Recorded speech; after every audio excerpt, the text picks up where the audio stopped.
Chapter 1474. What kind of courteous gift is this? General Nye Jun was so angry that he almost vomited blood. His entire face looked like he had been constipated for many years. He was unwilling to give the order to retreat, but he was thinking about how to explain himself. Because the two armies had only fought for a short period of time, the actual casualties on both sides were not high, so this battle could not be considered a defeat. There was one thing that could not be ignored. Jiang Pingji's continuous and coquettish actions were equivalent to a loud slap on Nye Jun's face. They could argue that Jiang Pingji was too shameless, but it couldn't change the fact that they were humiliated. The Nye army had obviously chased Jiang Pingji's army into Zhanjiang Pass, but when they returned they were like a group of defeated roosters. The frontline military report immediately reached Nye Liang's ears. Before the Nye army's general arrived, he already knew the whole story. Nye Liang's face turned pale after hearing this, but his expression did not change. Only the two people close to him could see that his fingers were trembling slightly because of his anger. Wei Dan and Fan Shen looked at each other. They could see the deep worry and criticism of Jiang Pingji in each other's eyes. Although the other civil and military officials in the tent did not see it, they knew that the atmosphere in the tent was not right. For a moment there was absolute silence. Nye Liang took a deep breath and suppressed the roiling rage in his heart. He would not fly into a rage because of Jiang Pingji's naughtiness, but he did feel uncomfortable. If it wasn't for his excellent endurance, he would have been angered to the point of death. After a while Nye Liang asked, "How's the weather and wind direction tomorrow?" A man stepped out of the tent and cupped his hands. Judging from the weather and wind direction, tomorrow should be a sunny day with a southeast wind. There was little rain in the north and it was currently summer. It was not difficult to speculate the recent changes in the weather with some knowledge of geomancy and geography. Now that the weather is dry, withered trees are easily flammable. The southeast wind is just right. Nye Liang lowered his eyes and said, "Order people to prepare dry wood, firewood, and black oil. Tomorrow at the hour of the third day, send troops to attack Zhanjiang Pass. Lu Shi toyed with us today. Tomorrow we will burn him to death." Fan Shen said in surprise, "All the trees in the forest near Zhanjiang Pass have been chopped down by Lu Shi's men until only wooden stumps are left. Burning them probably won't work." Nye Liang said, "Smoke and fire scorching, I'll return the favor." Everyone understood that this wasn't a proper attack. It was just a test of the enemy's strength and at the same time, a way to get back at them for what had happened today. However, they never expected Jiang Pingji to be mischievous. How could being mischievous be enough? Report, there are hundreds of prisoners of war outside the camp. Nye Liang raised his eyebrows and felt that things were not simple. Since he was a captive, he shouldn't have deserted during the battle. He was most likely captured by the enemy before the battle. The enemy captured captives and then released them. What did this mean? Captive? What is Lu Shi up to this time? Fan Shen was subconsciously frightened. From Jiang Pingji to Sun Wen, none of her subordinates were normal. The soldier stammered, "Those captives were all dressed in women's clothing. I can't describe them." Huh? Everyone was confused. When they went out to take a look, they were immediately embarrassed and angry. Their decades of self-restraint were all gone. The captives were all elites of the Nye clan who had been abducted from the front lines. Their battle robes embroidered with the emblem of the Nye clan had been stripped off and replaced with gaudy and extremely ill-fitting female clothes. Like prey, they were tied up in a row with a rope and their feet were also shackled. According to the scouts' report, they were chased here by Jiang Pingji's cavalry with a shepherd's whip. The soldiers also found a brocade box hanging around the neck of one of them. The words on it were written in flamboyant calligraphy and looked imposing. "Gift to Guangshan? For the Lord Nye Liang?" One of them took down the brocade box and secretly weighed its weight. "Please allow me to examine it, lest there be filth hidden in it and hurt the Lord." A brave general stepped forward and opened the brocade box. He was almost blinded by the jewelry inside. He took a closer look and saw a set of gorgeous jewelry. Underneath it was a set of complicated and gorgeous women's clothing, a sachet and all kinds of accessories. Everyone was silent. They were speechless, but the anger in their hearts was rising. A set of women's clothing and jewelry was given to the Lord of Guangshan? Immediately, a noble man fainted from anger. The crowd pressed on his philtrum for a long time before he woke up. "She's going too far. She's going too far."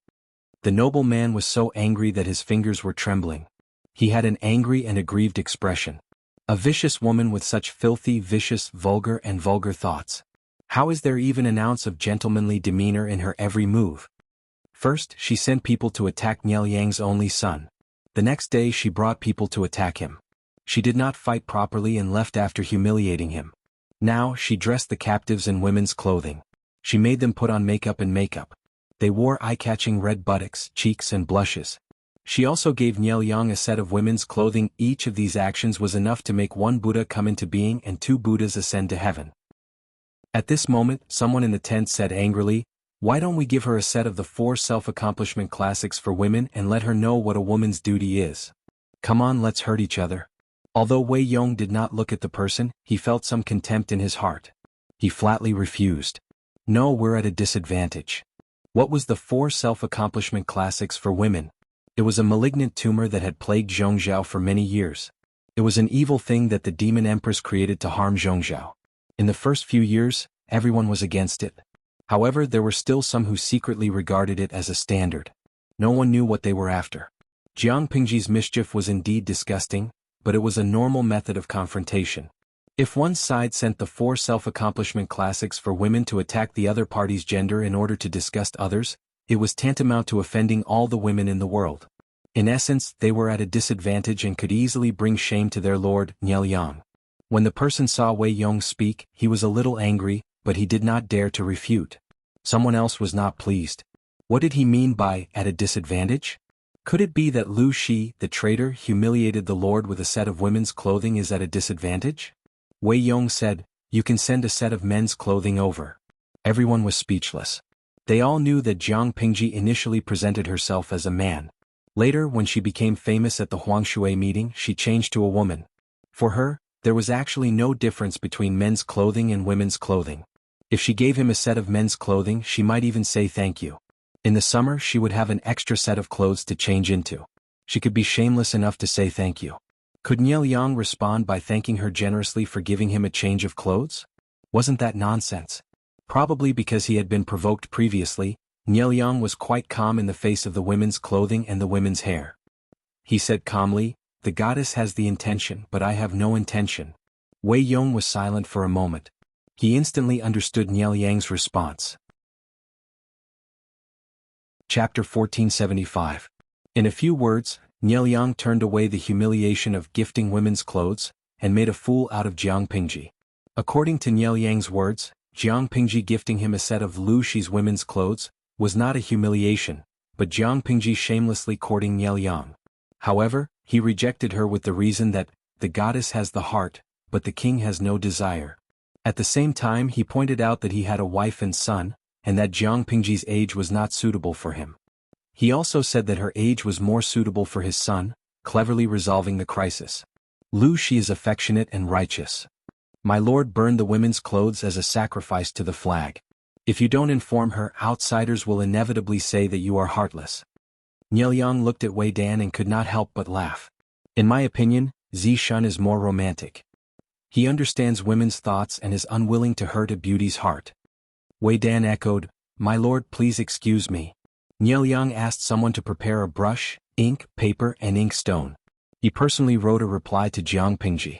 Under the escort of hundreds of men and horses, the messenger rode a fast horse all the way to Zhanjiang Pass, hoping to deliver the letter before nightfall.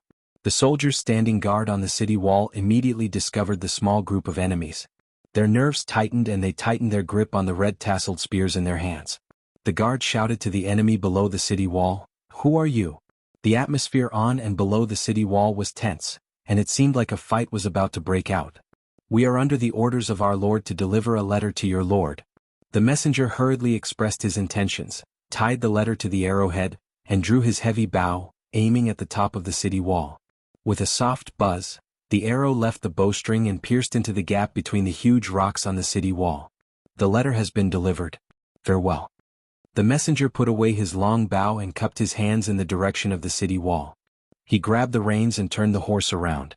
When the group of people disappeared on horseback, the soldiers guarding the city wall laboriously took the letter down from the city wall and hurriedly delivered it to the commander's tent. Jiang Pingji smiled and said, "Nielyang wrote a reply to me? Let me see. Is he writing a letter to scold me in exasperation?" She was very clear about what she had done. No matter how well-mannered she would still be furious. Writing a letter to scold her back was normal. However, Wei Xi and the rest felt that it was not the case. As the most powerful duke in Zhongzhou, Niel Yang was not that narrow-minded. Just because Jiang Pingji was mischievous, he wrote a letter to scold her. It was too ungentlemanly and uncultured. In the live stream, Salted Fish craned his neck to read the contents of the letter. Tudu Feichio, looks like our streamer knows her place. Fortunately, this was ancient times when transportation and communication were not developed. If it were modern times, people would definitely crawl along the network cable to beat you up. Those with even a little bit of self-restraint would also block your door and beat you up. Dududu, I have a question. With the streamer's combat ability, asking her to fight one-on-one is like asking for death, okay? Why did she dare to be so naughty? Wasn't it because she could fight? I also felt sorry for Niel Yang. Encountering such an opponent, he would feel aggrieved whether he fought or not. The Salted Fish watched the entire process of Jiang Pingji teasing Niel Yang. Even the woman's top and hair were given by the Salted Fish.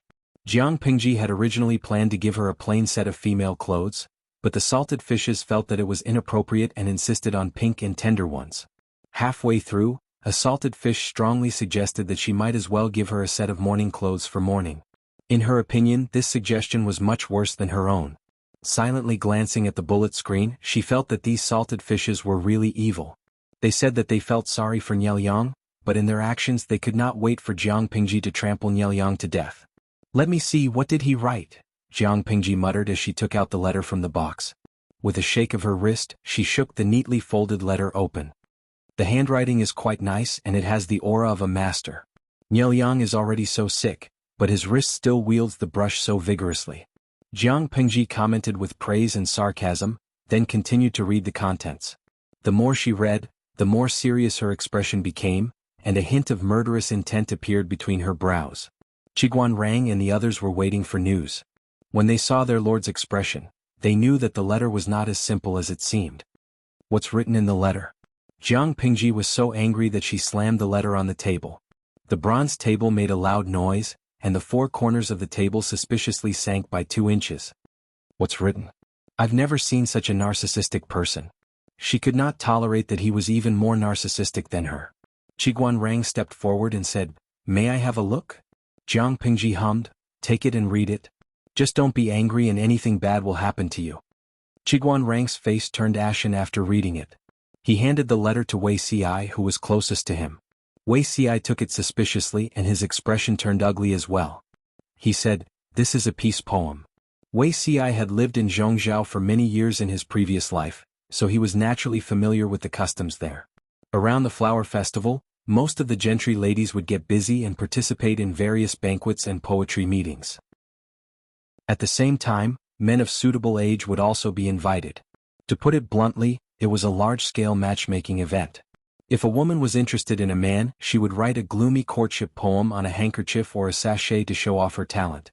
After the man received it, if he was interested in the woman, he would accept the gift. If he was not interested, he would write a peace poem to reject the gift. Of course, this was a custom from more than 20 years ago. It was once considered a major festival in Zhongzhou. Ever since the demon Empress wrote the 4 self-accomplishment classics for women to restrain the women of the world and impart virtue to them, this tradition was also treated as trash and abandoned.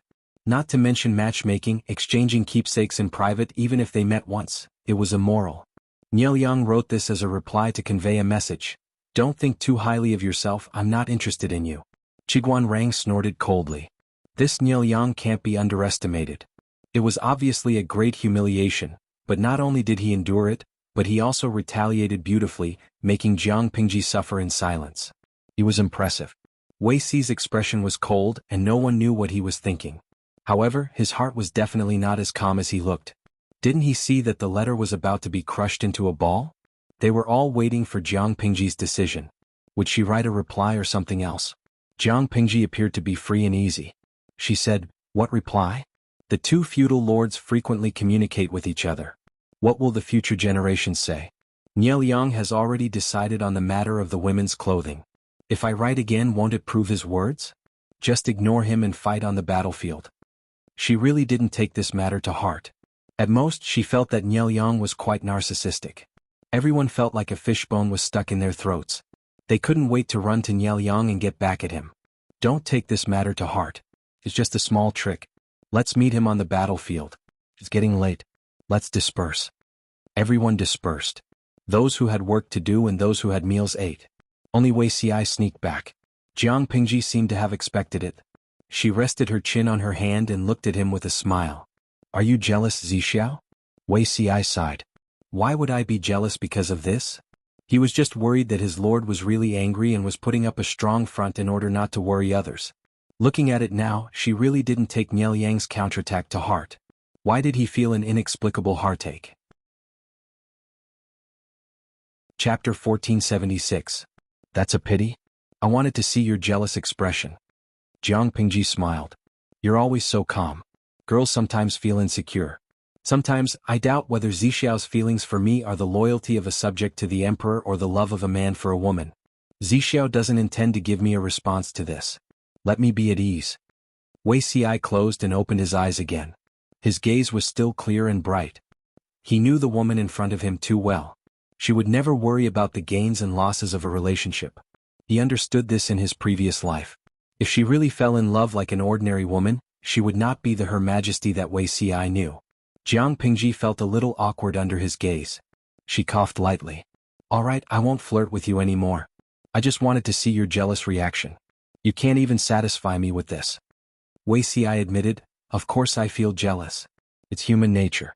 Why does my lord think that I don't have the emotions that a normal man should have? Jiang Pingji said, probably because of the posture? Wei Xiai was speechless. The salted fish who were watching the conversation between the two of them instantly received tens of thousands of points of critical damage. Driving in front of 5 million salted fish, don't the two of you have a conscience? Gui Kai Guofengxiu? Oh, is it only me who's curious about their posture when they're in harmony? Tudu Feiqiu. To the previous comment, 404 warning. We're currently cleaning up the internet. We're cracking down on pornography and illegal publications. Take it easy. The salted fish twitched their mouths. It was fine for the streaming room to serialize pornography and illegal publications, but the crackdown on pornography and illegal publications could not reach here. Moreover, yes Hen Fengquang. No, the person driving is the streamer. Shouldn't 404 warning be given to her? They were just salted fish who were watching and chatting. Not only did they have to be fed dog food by the streamer, but they were also accidentally injured by 404. It was too pitiful. Jiang Pingji said, Zixiao, did you come back to make me unhappy? Wei Xiai admitted honestly, I'm just worried that Niel Yang's wording will hurt my lord. Jiang Pingji said, there's nothing to worry about. For you and Wenjing, it's a disgrace to your reputation, but it's a trivial matter to me. Niel Yang mustered all his strength to counterattack, but he hit cotton. I felt sorry for him. Zixiao, let me tell you something. In my previous life I was devastatingly beautiful. My looks were many times better than Lu Shi's face. My figure was also very good. There are so many people who like me. I remember there was a guy with a mental problem. He lived in the same neighborhood as me. He was married and had a child. After the first time we met, he spent all day fantasizing that I liked him and loved him to death. She rarely took the initiative to mention her past life, so Wei Xiai listened attentively. Knowing that she was entangled by such a strange person, Wei Xiai couldn't help but worry. And then? Did he offend you? How can that be? If I'm harmed by him, I might as well kneel in front of the old leader and die. It's too embarrassing. Jiang Pingji waved her hand and said, that person crazily imagined that I liked him. He even posted my portrait on a public platform and passionately confessed to me. He imagined that I also loved him to death. It's worth mentioning that his wife was even weirder. She cried and threw a tantrum several times, telling me not to seduce her husband. Wei Xiai frowned when he heard that. Could it be that this couple has lost their minds?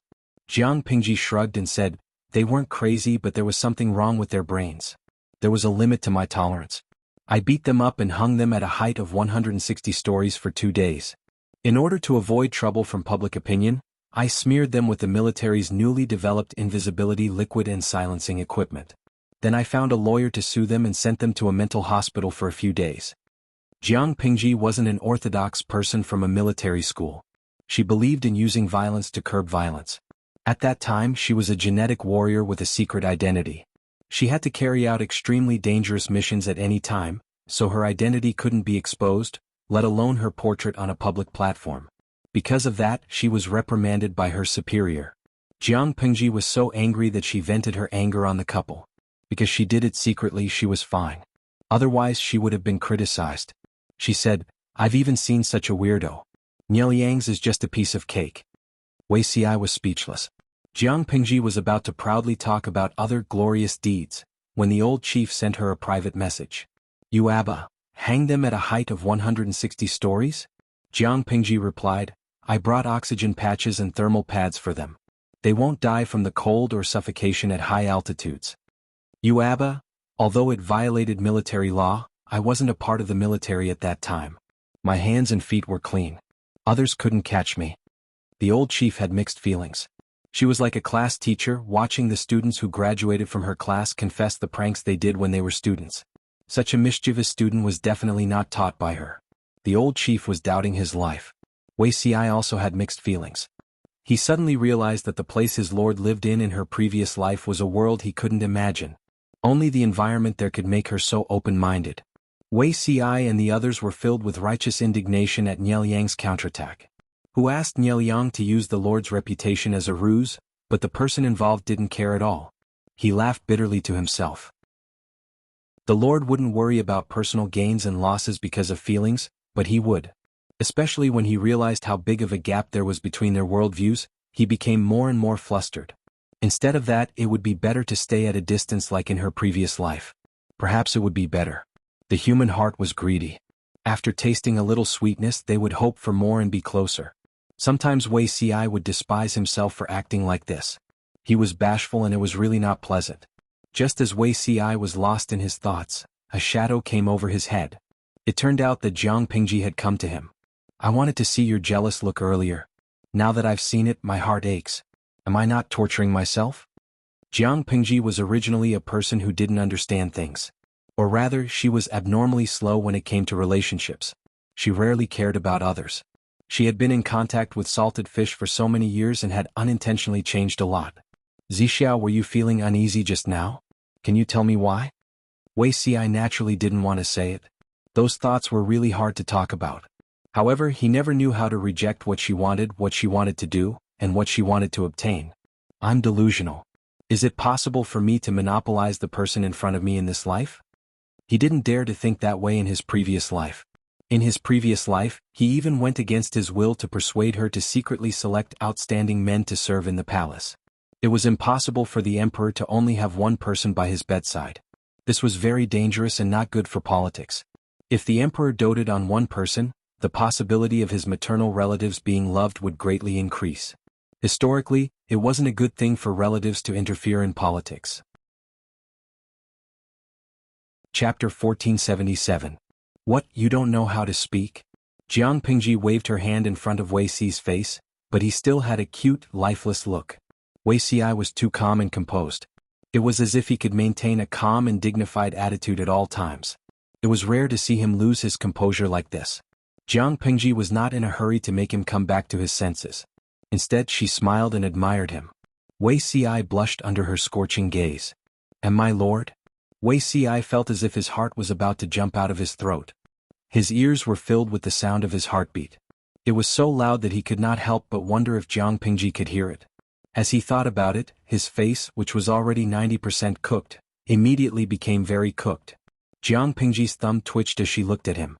Unfortunately, this was a military camp. She did not mind, but she had to take care of Wei Xi. A melon that was forcefully taken would not be sweet. That person, his surname is Wei, given name Ci, courtesy name Zixiao. This sentence was almost said with his earlobe in her mouth.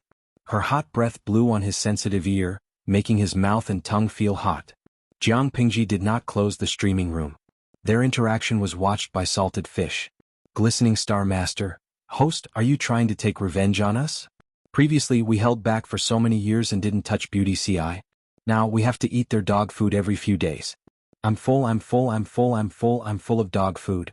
The live broadcast room is filled with the smell of dog abuse.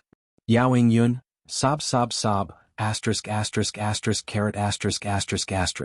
Streamer, you've changed. In the past, you only flirted with salted fish, but now you only flirted with Beauty Ci. Nya Biling, host, tell me, are all of us 5 million years old salted fish not as attractive as Beauty Ci? Are we salted fish not salty enough, or is your standards of beauty too high? Look here, there are still 5 million salted fish waiting for you. Tudu Feichio, have some self-awareness. A salted fish is not as important as a beauty. The salted fishes silently watched the two display their affection and felt stifled. This live stream was too unfriendly to single salted fishes. They thought that the host would stay single with them until the end of time, but they didn't expect that she would secretly betray the organization. Jiang Pingji still had some integrity. She did not do anything shameful in front of 5 million salted fish. She stopped flirting after a while. Wei Ci spent a lot of energy to suppress the waves of excitement in his heart and regain his composure. My lord. Why did my lord suddenly say this? Wei Ci had a reserved temperament.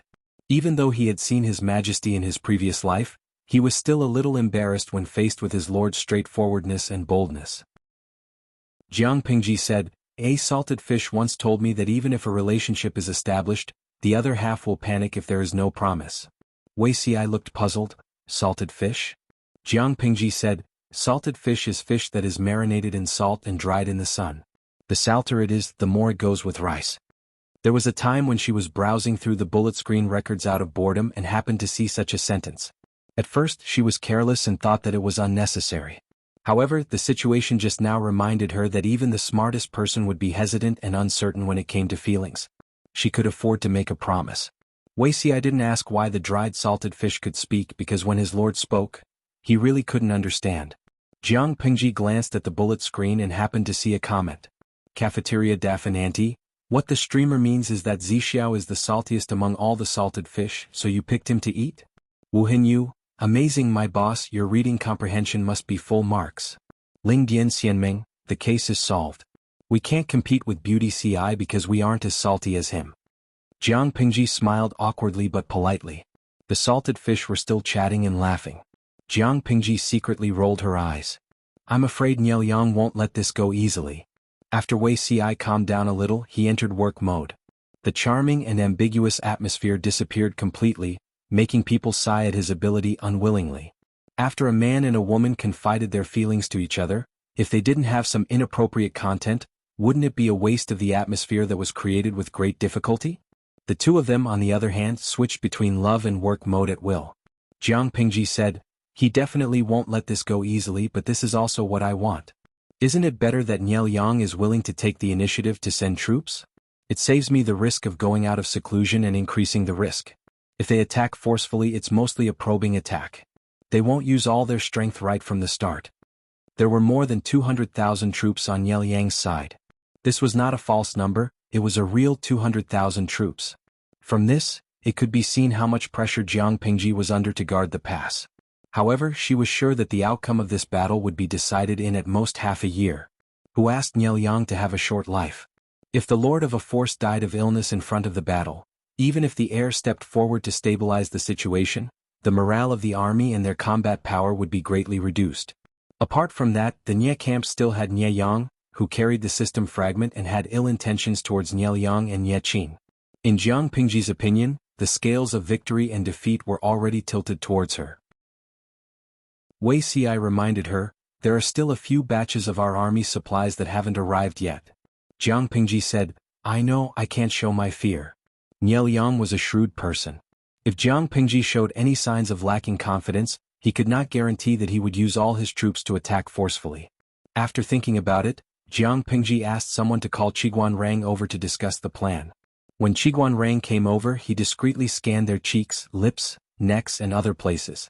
After confirming that there were no suspicious traces, he bowed to Jiang Pingji and nodded to Wei Ci to greet him.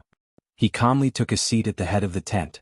Jiang Pingji said, I'm worried that Niao Yang will lead his troops to attack Zhanjiang Pass in the near future. Qiguan Rang could not help but laugh in his heart. His lord had been mischievous a few times in a row. Even the most cultured person would explode, let alone a feudal lord. Wasn't it normal for Niao Yang to lead his troops to attack? However, Niao Yang's temperament determined that he would not put all his eggs in one basket if he was not confident. It's most likely a test, a feint attack. Don't panic, my lord. Jiang Pingji said, that's true, but we can't let the other party test our depth. Qiguan Rang asked, what does my lord want to do? Jiang Pingji said, discuss the matter of guarding the pass, how to arrange and settle the troops and supplies. Compared to defense, Jiang Pingji was better at attacking. She had not deeply studied ancient defensive tactics. It was safer to consult a professional about things that she did not understand. Rang was undoubtedly the professional among professionals. Everyone knew that Yang would lead his troops to get back at them, but they did not expect Yang to act so quickly and impatiently. Wei Ci secretly sighed with emotion. His lord's ability to infuriate people was becoming more and more exquisite. He did not have much contact with Yang, but he more or less knew some things through the narration of his elder brother in his previous life. His lord could be proud that she could make Yang break through her power. Chapter 1478. Report. The messenger hurriedly ran out of the commander's tent. Jiang Pingji asked him, "What's the matter?" "The enemy has gathered 70,000 men and horses outside the pass. They're only an hour away from us." Jiang Pingji had just gotten out of bed and washed up. She heard the news before she even had breakfast. She said, "Yang is really fast. Looks like he's pissed off by me." Jiang Pingji didn't sound worried at all. Instead, she was full of pride and joy. She had kept her god-slaying sword for a long time. Even though she saw blood yesterday, it wasn't satisfying enough. Today the enemy took the initiative to come to her door. If she didn't accept it, she would be letting down Yang's kindness. Quickly informed the whole army to prepare for battle. They had to fight a war, but they had to eat too. People were made of iron and rice was made of steel. They would starve if they skipped a meal. Jiang Pingji seized the time to eat. Her breakfast consisted of 10 plain white steamed buns, a stack of pickled vegetables and a salted fish. She had a big appetite. She only felt full after eating 10 plain white steamed buns with pickled vegetables and salted fish. Many people in the streaming room liked to watch her eat. Seeing her eat with such relish, they had the illusion that instant noodles had become a delicacy. She finished her breakfast in 5 minutes. Everyone arrived one after another. The enemy was coming aggressively. Jiang Pingji and the others didn't waste any time. They followed Rang's plan and defended the pass. On the city wall, Jiang Pingji stepped on the battlement and looked at the vast expanse of darkness at the end of the horizon. "Can't I really lead the troops out of the pass to fight them?" Rang said coldly, "No. If my lord goes down, do you think the gate will be closed or open? If it was closed, would they stay on the city wall and watch their lord being imprisoned? If it was open, they could support their lord at any time. Wouldn't that be opening a convenient door for the enemy to break through? If they wanted to go down to defend the city, their lord was really hopeless." Sun Wen, who was beside her, also had an indescribable expression. Jiang Pingji refreshed his understanding of the word lord, at any time. After thinking about it, his grandson was still the best. He was obedient and obedient. When the enemy attacked the city, he could focus on doing his job. Although Sun Lan and Fingyi were young, they were more reliable. Sun Wen was very comforted. Jiang Pingji was chased off the city wall. She could only touch White's neck and sigh. "My broadsword is hungry and thirsty. It can't withstand the little princess's prohibition." Dabai's hooves scraped against the ground, creating a shallow crater. Snorting was clearly a little anxious. Jiang Pingji kissed it and said, "You want to kill the enemy with me, right?" White barked like a human, as if agreeing with Jiang Pingji's words. The lifespan of a warhorse was limited. Its golden years were only a few years. When White was less than a year old, Lu Shi bought it and gave it to the original owner, Lu Shi. However, the original owner of the body liked to study and did not like to wear a military uniform. As a descendant of a warhorse, White could only be led to pull a carriage. After that, it followed Jiang Pingji and accompanied her on her expeditions. White's ferocious nature was completely liberated. Midway through, she got pregnant and went offline for a few years. Now that she had finally returned to the battlefield, she was not satisfied. White acted coquettishly towards Jiang Pingji, barking and licking her. He looked like he was clinging to her. Jiang Pingji could not resist Whitey's enthusiasm. She could only smile and promise to bring it along in the next battle. It's hard to forget the beauty's grace. As a horse's beauty, White's enthusiasm was indeed not something an ordinary person could withstand. At the same time, the main force of the Nya army was very close to Zhanjiang Pass. Looking at the densely packed enemy on the city wall, the general of the Nya army suddenly felt a sense of heroism. Get into formation. Even though his lord, Yang, had given the order to feign an attack to test the enemy, he also hoped that Jiang Pingji would suffer some losses in today's battle. How are the preparations on the city wall? The city wall was a chaotic place. Jiang Pingji could guarantee her own safety, but Rang and the others would not allow her to take risks. Therefore, she could only temporarily stay at the back and understand the situation at the front line through the messenger. Since she knew that they had to defend the pass, Jiang Pingji ordered people to build trenches and temporary barricades outside Zhangjiang Pass to assist in defending the city. The messenger said, "The military counselor said that everything is ready." Jiang Pingji asked again, "How many archers did the enemy bring? How many weapons do they have?" Zhongzhao's military force had always been the strongest among the 5 countries. Whether it was the quality of the soldiers' combat power or the technical level of the weapons, they surpassed the other 4 countries. This was also the main reason why Zhongzhao could intimidate the other countries. After Zhongzhao was destroyed, the Nie family successively recovered various places and took over the military forces left behind by the royal family of Zhongzhao. Their overall strength could not be underestimated. Even if it was a feint, Jiang Pingji would not let down her guard. The messenger was prepared and answered in detail. Jiang Pingji took a deep breath. She could only suppress her emotions and continue to wait for the battle report from the front line. She believed that Qiguan Rang and Sun Wen would not let Nielyang take advantage of them if they joined forces. However, the battlefield was ever-changing and no one could guarantee anything. Jiang Pingji's hearing was excellent. Even if she stayed at the back, she could vaguely hear the war drums and shouts from the front line. Listening to the movements, the 2 sides seemed to be in a stalemate.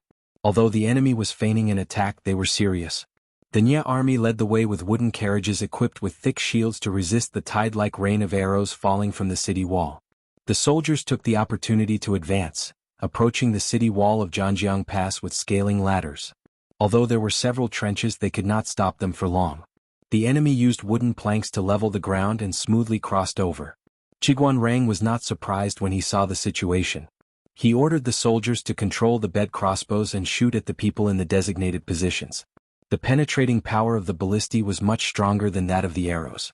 A thick arrow landed on the wooden carriage's shield, instantly piercing through the shield and the carriage. The force of the arrow was so great that it instantly destroyed the chariot. However, as soon as a gap appeared, the Nie army soldiers immediately filled it with bronze shields. Qiguan Rang said, "How are the rolling stones and burning oil?" The deputy general said, "Everything is ready. Don't worry, military counselor." Qiguan Rang was not under much pressure. The enemy's advance was not fast. The situation on Sun Wen's side was similar. After the 2 sides fought for a while, the general of the Nie army realized something was wrong. He realized that the enemy's archery was terrifyingly accurate, especially those thick arrows. They had a long range, great strength and high accuracy. These were not enough to make him feel afraid, but the enemy's combat power was beyond his expectations. The communication was too backward. The distance between Dongqing and Zhongzhao was not close. Even if Nielyang made Jiang Pingji the #1 enemy to pay attention to, the speed of gathering information between the 2 places could not keep up with the speed of upgrading the woodworking workshop. Fighting a war was not only about manpower and logistics, but also about the level of technology. In the past, because everyone's level was low, the difference could not be seen. Now it was different. Jiang Pingji spent a huge amount of money on the woodworking workshop every year. If Zhang Ping and the others did not give her some real goods, would she give up? Because of the inconvenience of communication, the information held by the 2 families was not equal. Of course, not every soldier could be equipped with sophisticated equipment such as crossbows. Jiang Pingji did not have that much money. Chapter 1479. #Oh my God, Her Majesty's tomb has been opened. Wei Xi's face was deathly still. He clenched his teeth and stood at the entrance of the imperial mausoleum. He did not know what had happened. In the blink of an eye, the warm spring of March had turned into July. The unfamiliar environment made him tremble. When he saw the introduction in front of the imperial mausoleum, he felt as if he had fallen into an ice cellar. He was angry and sad. The Jiang dynasty had a total of 13 emperors. The imperial mausoleum was called the Qin Mausoleum, and it was the only imperial mausoleum that was open to the public. Wei Xi did not know what kind of mentality the descendants of the later generations had. They actually allowed the imperial mausoleum to be visited and disturbed the peace of the ancestors. It was really... Thinking about it, he did not know what words to use to express the grief and anger in his heart. He could only hold the ticket tightly. He was pushed through the inspection like a piece of wood and entered the first door of the imperial mausoleum. Although it was an imperial mausoleum, the layout did not feel gloomy, but it was not extravagant either. Instead, it looked spacious and simple. There was a long stone corridor leading to the imperial mausoleum. The 2 walls were carved with the great and small deeds of the great ancestor from her youth to her old age. passing through the stone corridor seemed to be looking at her life. As one of the famous tourist attractions in the country, the Imperial Mausoleum had a limit on the number of tourists it could receive every day. The tickets were often in short supply. Wei Xi followed the crowd for about 100 meters and saw several tour groups. The tour guides were introducing the historical deeds represented by the murals to the tourists. Wei Xi pursed his lips and staggered forward. His pale face made him look like a ghost in the Imperial Mausoleum. He heard one of the tour guides say, "The mural we are looking at now is the famous great ancestor's admonition. It warned the young emperor of the time not to hold a grand funeral. All the funerary objects should be replaced with ordinary clay. No living people, jade, gold, silver, copper, iron, and the like should be buried with them." This also became a custom passed down by the Jiang dynasty emperors. According to historical records, the most extravagant emperor in the history of the Jiang dynasty was Jiang Renzong. The funerary objects were only 2 more pure gold medals than his ancestors. This also made the funerary customs of the Jiang dynasty extremely simple. At the same time, the imperial mausoleum of this period was also the last target of the tomb raiders because there was no profit at all. The imperial mausoleum could be considered poor, but the area was not small. It was divided into 5 parts. The stone corridor recorded the events of the emperor's life: the main tomb, where the emperor's coffin was buried; the abode, where the emperor's calligraphy was buried; the official hall, where the statues of the emperor's ministers were placed; and finally the outer hall, where the statues of thousands of soldiers were placed. According to historical records, except for the current empress, the tombs of the previous 12 emperors were exactly the same. Opening the Qin mausoleum was equivalent to looking at the tombs of the other 11 emperors. Wei Xi followed the crowd and walked through the stone corridor. There were many people, but fortunately his body was tall enough to stand out from the crowd. He endured the redness in his eyes as he stood in a corner at the end of the stone corridor, slowly calming down. At this moment he heard a young female voice speak out the voice in his heart. A great humiliation. Although the imperial family had handed over their authority and become a constitutional monarch, they were not completely dead. They were actually forced to open their ancestors' mausoleum. Wei Xi tilted his head and looked at the source of the voice. He saw a 6 or 7-year-old girl with a straight face and slightly red eyes. "Do you think it's a humiliation too?" Wei Xi asked her. The girl said, "Isn't it?" Wei Xi saw that the girl looked kind and even had the urge to get close to her. "There are too many people here. Shall I take you somewhere else to wait for your family to come?" There were too many kidnappers. This girl was so pretty, so she might be unlucky. The girl glanced at him, pursed her lips, and held out her hand. Wei Xi held her hand and walked forward. He asked casually, "Why did you say it's a great humiliation just now?" The girl said coldly, "Nearly 100 years ago, the power of the people rose and encouraged the people to force the imperial family to reform. The imperial family's influence gradually weakened. The empress of that generation made a decision and took the initiative to sign a constitutional monarch treaty. However, the imperial family is still the imperial family. There are always people who are worried that the empress will return, so they repeatedly tested the bottom line. The imperial family had already delegated power. Besides a small amount of military power, they basically had no other reliance. They had no choice but to compromise. More than 20 years ago, the mausoleum of Emperor Qin collapsed. The outside world wanted to send experts to intervene in the restoration of the mausoleum under the pretext of protecting the mausoleum so that they could study the history of that period. Then they made an unreasonable request to make it a scenic spot. Wei Xi trembled. "That's too much." "Then why did they delegate power and establish a constitution?" "Because." The girl tilted her head and pondered for a while. She said sadly, "Times are always moving forward. The imperial family can't keep up with the changes. If they stubbornly seize the power of the imperial family and don't let go, they are bound to fight against the trend of the entire era. One of the two has to be sacrificed." The imperial family chose to sacrifice their own interests. On one hand, they are thinking about the stability of the entire country. On the other hand, they are also thinking about long-term survival.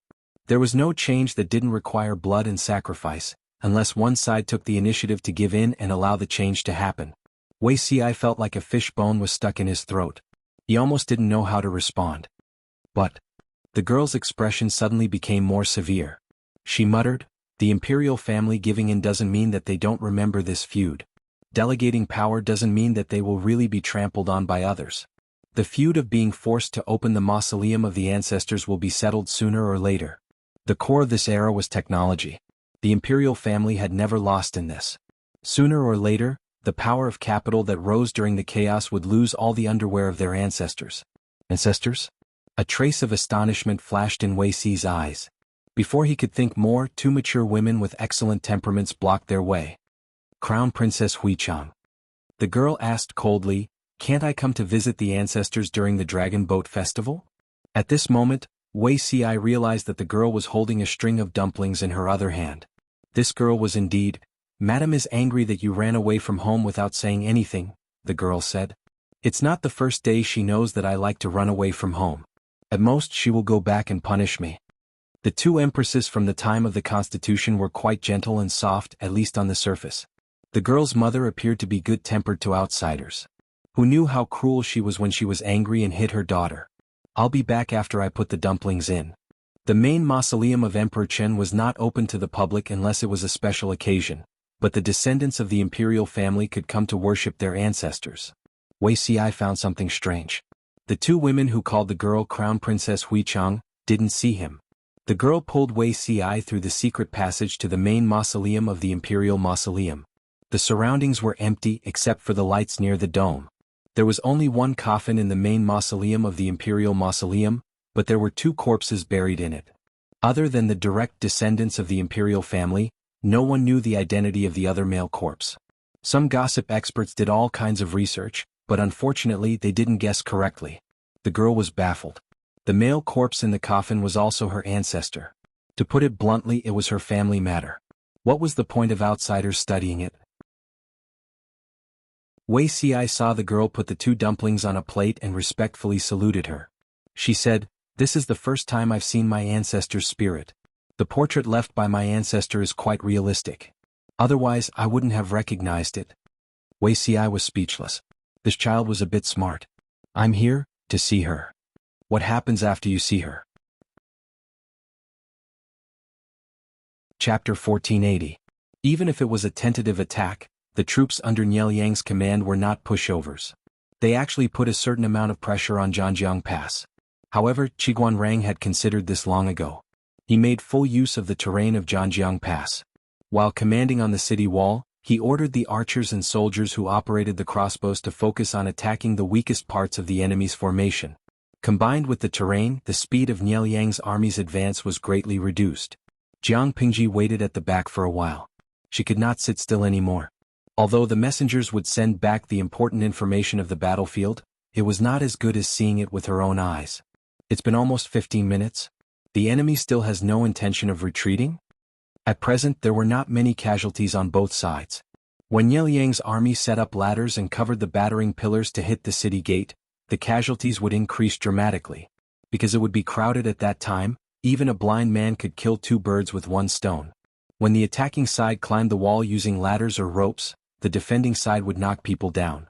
According to the height of the city gate of Zhanjiang Pass, it would basically be a child falling down. If they really entered this stage, the losses of Niel Yang's army would be much greater than now. Jiang Pingji muttered, "It's just a feint. Why work so hard?" She was bored out of her mind. The salted fish in the streaming room were even more bored than her. The battle report was not exciting enough. They wanted to watch the battle at the front line. Just listening to the battle report felt like scratching an itch. It was better not to listen, but it was even more uncomfortable. Fitness Darren? "Hey, why is Niel Yang working so hard this time?" "Streamer, don't you have any idea?" If she didn't anger Niel Yang, why would he be so angry? Slimming Gizai, "I now feel like a player who participated in the World Cup but sat on the bench from beginning to end." He watched his teammates gallop on the field, but he could only be moldy from idleness. Isn't the streamer a husky? Can you stand squatting at the back? Although many salted fish complained that the streaming room was too bloody and violent, there were also many salted fish who liked it. Jiang Pingji was a battle maniac who fought on the front line, but now she was sitting on the bench. Those salted fish felt bad for her. The salted fish fanned the flames. Jiang Pingji was someone who could not sit still. She immediately decided to climb up the city wall and join in. Everyone, the flames of war raged on the city walls. The enemy army had already set up ladders in an attempt to scale the walls and fight. Qiguan Rang and his companion were able to keep their composure. The enemy did not panic after setting up the ladder. They waited for them to climb 2/3 of the way up before pushing the ladder down. The ropes they threw up were treated the same way. However, the same method did not work every time. The enemies swarmed over like hornets and gathered under the city walls. The enemy archers used arrows that had been smeared with black oil to disrupt the guards on the walls. At the same time, they provided cover for the soldiers climbing the walls. Their coordination was excellent. The area of the city walls was limited, and the number of guards was naturally limited as well. If these people panicked, they would not be able to effectively push the enemy down, and the city walls would definitely fall. Qiguanrang and Sun Wen would not make such a mistake. The soldiers under Jiang Pingji's command were the most obedient. They had been brainwashed by the camp's political commissar for a few years after they entered the military camp. Even if they were all afraid of death, when the horn sounded, they would still rush forward, because their bodies had already formed a reflex response to the command. Sun Wen was still merciful. He ordered the soldiers in the watchtower to observe the abnormal movements of the enemy's rear defense line. He also ordered the archers to divide into 3 waves. The first wave would shoot at the enemy archers at the front line below the city walls. After shooting, they would retreat half a step and let another wave of archers fill in the gaps as much as possible. The third wave was responsible for the enemies who tried to climb up the city walls. In addition, there were soldiers holding red-tasseled spears. They aimed at the enemy's eyes, cheeks, throats and other parts and directly stabbed them down. There seemed to be many soldiers on the city walls, but the rhythm of the battle was fast and steady. Qiguanrang's side was much more ruthless. Not only did archers and soldiers with long spears interfere with climbing the walls, but he also poured water and burned charcoal. When a basin of boiling hot water was poured down, the faces of the soldiers at the top of the ladders were basically scalded. The soldiers at the bottom were not only hit in the face by objects thrown from high up in the sky, but the unlucky ones were also splashed by hot water and charcoal. If it was not for the lack of time, Qiguanrang wanted to embed iron caltrops on the battlements of the city walls. If the enemy dared to climb the wall, their hands and feet would be pierced and bloody. However, this proposal was rejected by his lord. The reason was simple. Iron caltrops are not made of iron. In addition to these routine operations, Qiguanrang also hung iron planks covered with thick iron nails on the city walls. The soldiers only needed to loosen the ropes to stab the iron planks at the enemies who tried to climb the wall. When they pulled the ropes back, the corpses of the enemies, which were riddled with holes, would be knocked down the city walls. After a wave of probing, the enemies could not successfully climb the city walls. On the other hand, Nieliang carefully noted down the defensive objects used by the enemies on the city walls. The first wave of attack did not gain much of an advantage. Niejun did not give up. Instead, he ordered the soldiers to push dozens of catapults. The catapults of this era were not Jiang Pingji's original creation. They were also used on a large scale during the war. They could be considered a weapon of mass destruction in war. The giant catapults she used to attack Qingan district had been improved several times. Their overall performance, whether it was the accuracy of the fixed-point projectiles, the projectile distance, or the force of the attack, was much higher than the average standard of this era. Of course, as a big country among the 5 countries, Zhongzhao's technological level was not low. Even if the power of the catapults in front of them was not as good as the ones prepared by Jiang Pingji, they were not weak. Thinking of this, Qiguanrang, who had originally planned to hide his trump card, had no choice but to reveal one of his trump cards. The size and transportation of the catapults were a big problem. Jiang Pingji asked Zhang Ping and the others to research other models of catapults. They gave up a certain carrying capacity in exchange for a longer throwing distance and more dexterity, further simplifying the operation. The simplified operation meant that the time from loading, throwing, and firing of the catapults was shortened. When the enemy fired one shot, their side could throw 3 times and adjust the angle of the projectile. Who wouldn't hurt each other? Although the power of the catapults was great, Zhanjiang Pass was a dangerous pass. The stones used to build the city walls were huge stones used to build the Great Wall. They were huge and dense. It was difficult for ordinary heavy objects to pose a threat. Nieliang's army had obviously considered this point, so they aimed at the soldiers on the city walls. Because of the height of the city walls, the distance of the catapults could not be too far, which happened to be within the range of the ballistae on the city walls. When Zheng ordered the soldiers to aim at the joints of their catapults, Qiguanrang's expression was solemn. Seeing the enemy deploy the catapults, he was already in a bad mood. When he heard the familiar voice, he almost choked. "My lord, it's dangerous here.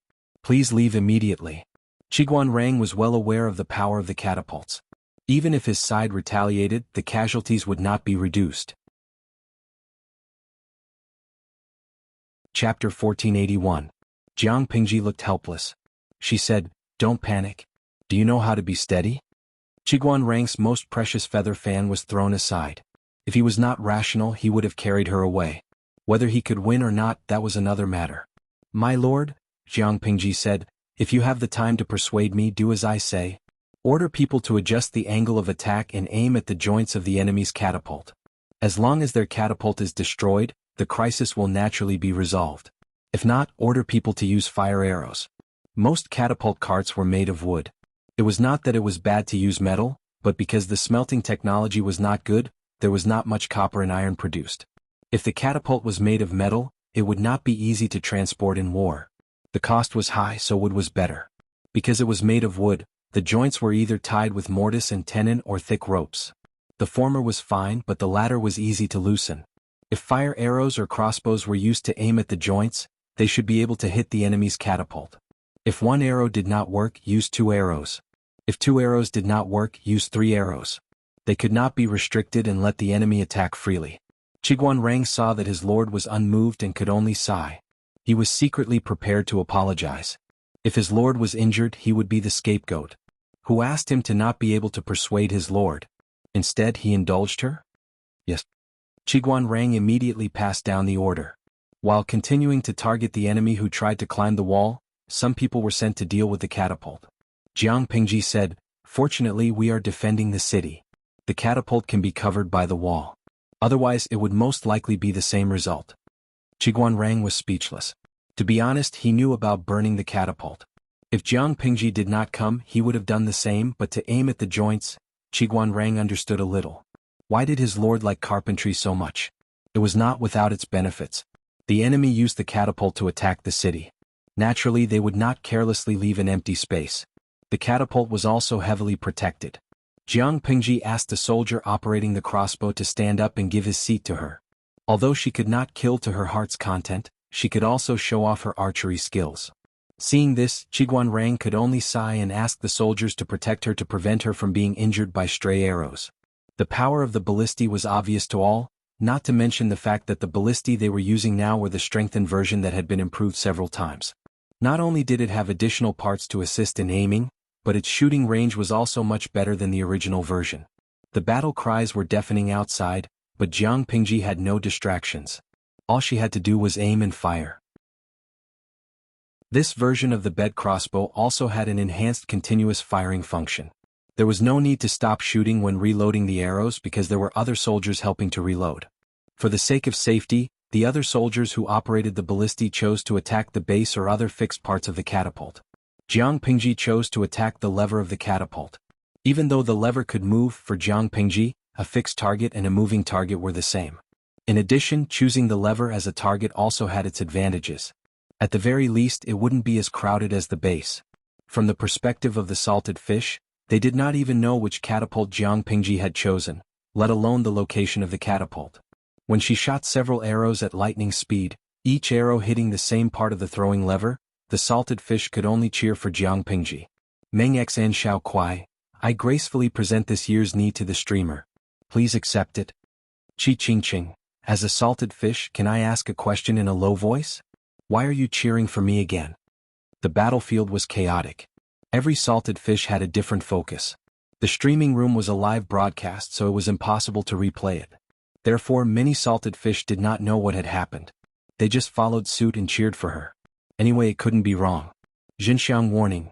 With my excellent dynamic vision, I can responsibly tell you how awesome the streamer's operation is. That soul imprint just now was simply too cool. At the same time that the enemy's catapult shot, the streamer shot several arrows and broke the throwing lever. The lever broke and the catapult did not have enough strength. It fell from the sky and hit the enemy's camp. Such a huge rock could probably smash 3 or 4 people into meat paste. Jiang Pingji pursed her lips tightly and asked someone to adjust the angle to another catapult within the shooting range. Huge rocks were thrown from above and below the city walls. Both sides suffered heavy casualties. Jiang Pingji's hands were still steady and she did not sweat. With a series of maneuvers, she accurately destroyed 5 of the enemy's catapults. The pressure on the city walls within the range of the 5 catapults was instantly reduced. The other soldiers also had some gains. When the pressure on their side was reduced, the pressure on the enemy soared. Niel Yang, who was supervising the battle from the rear, frowned deeply.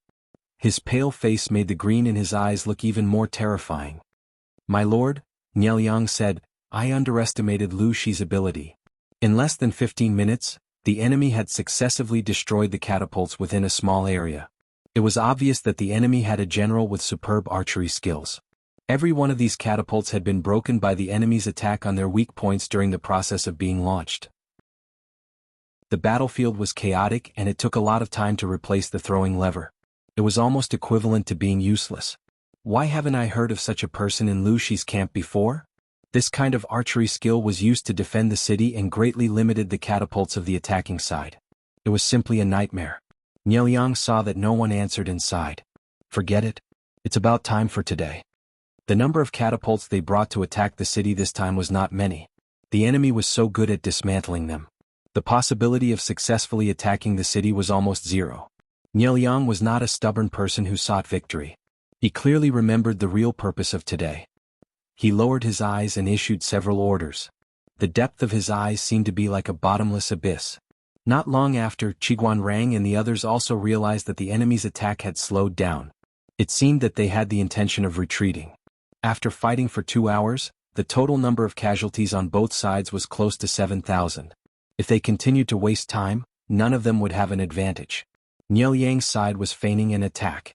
They had enough people but they did not bring enough military supplies. Their endurance was worrying. Jiang Pingji also had a few batches of supplies on the way. If they continued to carry them, they would inevitably face the predicament of not having enough supplies to defend the city. They were relieved that Niel Yang had retreated. Jiang Pingji watched for a while but she had a bad feeling in her heart. Qiguan Rang also said, "Niel Yang suffered such a big loss yesterday. If he retreated without a winner being decided today, wouldn't it be?" Thinking of this, he felt that Niel Yang still had a trick up his sleeve. That's right. At this moment, what trick could Niel Yang have? Jiang Pingji stood on the city wall and looked down. She suddenly remembered something when she saw a pile of corpses piled up high. "Wenjing, your subject is here. Quickly order people to prepare water. Take preventive measures." Jiang Pingji said, "I suddenly thought of Jumen Pass." Chapter 1482. Jumen Pass. Qiguan Rang frowned. He seemed to remember something and asked in surprise, "My lord, do you mean to attack with fire?" Jiang Pingji pointed at the corpses piled up at the foot of the city wall. Some were dead, some were still breathing, but their injuries were too severe. They were probably struggling at death's door. She said, "Although there's no dry wood nearby to help with the burning, it's not easy to put out these corpses when they burn." That was the only guess Jiang Pingji had left after thinking about it. She didn't know if she had guessed correctly, but it was better to be prepared. It was better to be more vigilant. Qiguan Rang didn't dare to delay and immediately gave the order. Although they reacted fast enough, they still couldn't keep up with the changes on the battlefield. Niel Yang didn't retreat immediately. Instead, he chose to retreat while fighting. He wanted to maintain order and reduce casualties as much as possible. When two armies fought, retreat was also important. If one side was defeated and fled without a second thought, it was basically over. The enemy could take advantage of the chaos and chase after them. Especially when they met someone like Jiang Pingji who loved to fight. Even if she was the general guarding the pass, she would lead her troops out of the pass to chase after the enemy. How could they reduce casualties and deter the enemy from chasing after them? Of course, it was to send people to stall the enemy and fight while retreating. Only by maintaining the army's formation could they reduce losses. Exposing one's back to the enemy without taking any precautions was tantamount to handing over one's life to the enemy. Niel Yang naturally wouldn't make such a mistake. While they retreated, the rain of arrows on the city wall didn't stop. The enemy slowly retreated more than 30 meters, but Jiang Pingji didn't dare to let her guard down. She frowned even more. Just a small fire attack. Niel Yang looked at the city wall. Although he couldn't see who was standing on it, he was sure that Jiang Pingji was paying attention to the situation at the front like him. Of course, he remembered the humiliation yesterday.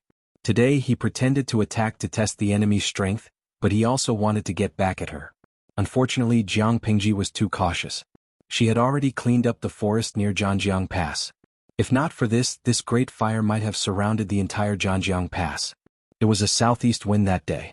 The wind wasn't strong, but it was just right for Nielyang. Thousands of archers shot arrows at the corpses below the city wall. Wave after wave, none of the arrows reached the battlements. Some soldiers who didn't know what was going on couldn't help but laugh. What was the use of shooting rockets at a dead person? Jiang Pingji's face turned solemn because she smelled a familiar pungent smell in the wind. It was easy to miss if one did not smell it carefully. Both sides had used fire arrows during the battle. As a result, the battlefield was filled with thick smoke. Some unlucky corpses were hit, and their clothes and corpses gave off a burnt smell. Under the cover of this smell, the smell of black oil, kerosene, and sulfur was easily ignored. Jiang Pingji stood on the city wall and looked down. She scanned her surroundings. After a while, she found that the clothes worn by the enemy's corpses were a little strange. Some of the soldiers even had firewood wrapped around their waists. The firewood was bound in linen cloth that had been washed with black oil. The scene of the battle between the two armies was extremely chaotic. Neither the supervisors nor the frontline soldiers noticed this, so it was easy to overlook it. This Nielyang, Jiang Pingji clenched her fists. On the other side, Sun Wen, who was supervising the battle, also noticed that the speed at which the corpses were burning was abnormal. In the span of a few breaths, the small flame had turned into a towering blaze that quickly spread. If the city wall of Zhanjiang Pass had not been made of huge stones, the fire would have reached it. Seeing that Zhanjiang Pass in the distance was surrounded by orange flames that soared into the sky, Nielyang's depressed mood eased a little. Zixuan, send someone to investigate which General Lu she promoted after this battle. On the battlefield, he could consecutively destroy several catapults in a very short period of time. Such archery skills could be considered valiant anywhere. He might not become the main general to lead the troops to kill the enemy, but he would not be a nobody. It was impossible for Jiang Pingji not to reward him generously for his meritorious service. Nielyang only needed to send someone to pay attention to who was promoted and rewarded. He could basically lock onto his target. Wei Yong agreed in a low voice. He saw that Nielyang's complexion had improved a little, and his mood also relaxed a lot. There's one thing that we need to pay attention to. The catapults under Lu Shi's command are obviously better than ours. Their power is extraordinary. Nielyang's feigned attack was not only to regain his dignity, but also to find out the enemy's background and see what cards they had up their sleeves. When the enemy showed off the catapults, he did not pay attention, but he soon discovered that the frequency and distance of the catapults on the enemy's city wall were much higher than his own. If he only discovered this during the final battle, he would definitely be caught off guard by the enemy. He could still make up for it now. Wei Yong said, Lu Shi values the Mahists very much. He is very respectful to the scholars who are from the Mahists under his command. It is expected that the catapults are powerful. I'm just worried that other than the catapults, they are still hiding other killing moves that they have yet to reveal. Nielyang asked him, did the spies we sent out find out any relevant information? Lu Shi is extremely cautious in his work, and he is very strict in guarding the supplies. No matter who it is, they need to show their token and register their name to enter and exit. Our spies can't find out more. Wei Yong shook his head regretfully and changed the topic. However, a few years ago before Lu Shi grew up, I did leave a trick up my sleeve and ordered a few men of sacrifice to sneak into Dongqing. They seem to have gained a lot and are currently on their way back secretly. Nielyang said, Zixuan is still more thoughtful. Wei Yong shook his head and sighed. No, it's only because of my third brother. That one called Wei Ci? Nielyang still remembered Wei Ci. After all, there were not many men with such charm in the world. He was a person who left a deep impression. Speaking of which, Wei Ci could be considered as Nielyang's savior. If Wei Ci had not taken his pulse, Nielyang might have only realized that he had been tampered with before he died. Even if the Lord chosen by Zixiao doesn't show it on the outside, there must be something extraordinary about her. We have to guard against her. If Jiang Pingji knew about this news, she might be angry for a while. In fact, Jiang Pingji was very angry now. The fire spread very quickly. Even though Qiguan Rang had sent people to fetch water, Nielyang used black oil and other substances to ignite the fire. There were thousands of corpses burning underneath. It was impossible to extinguish the fire by relying on manpower. There was something that was even more annoying.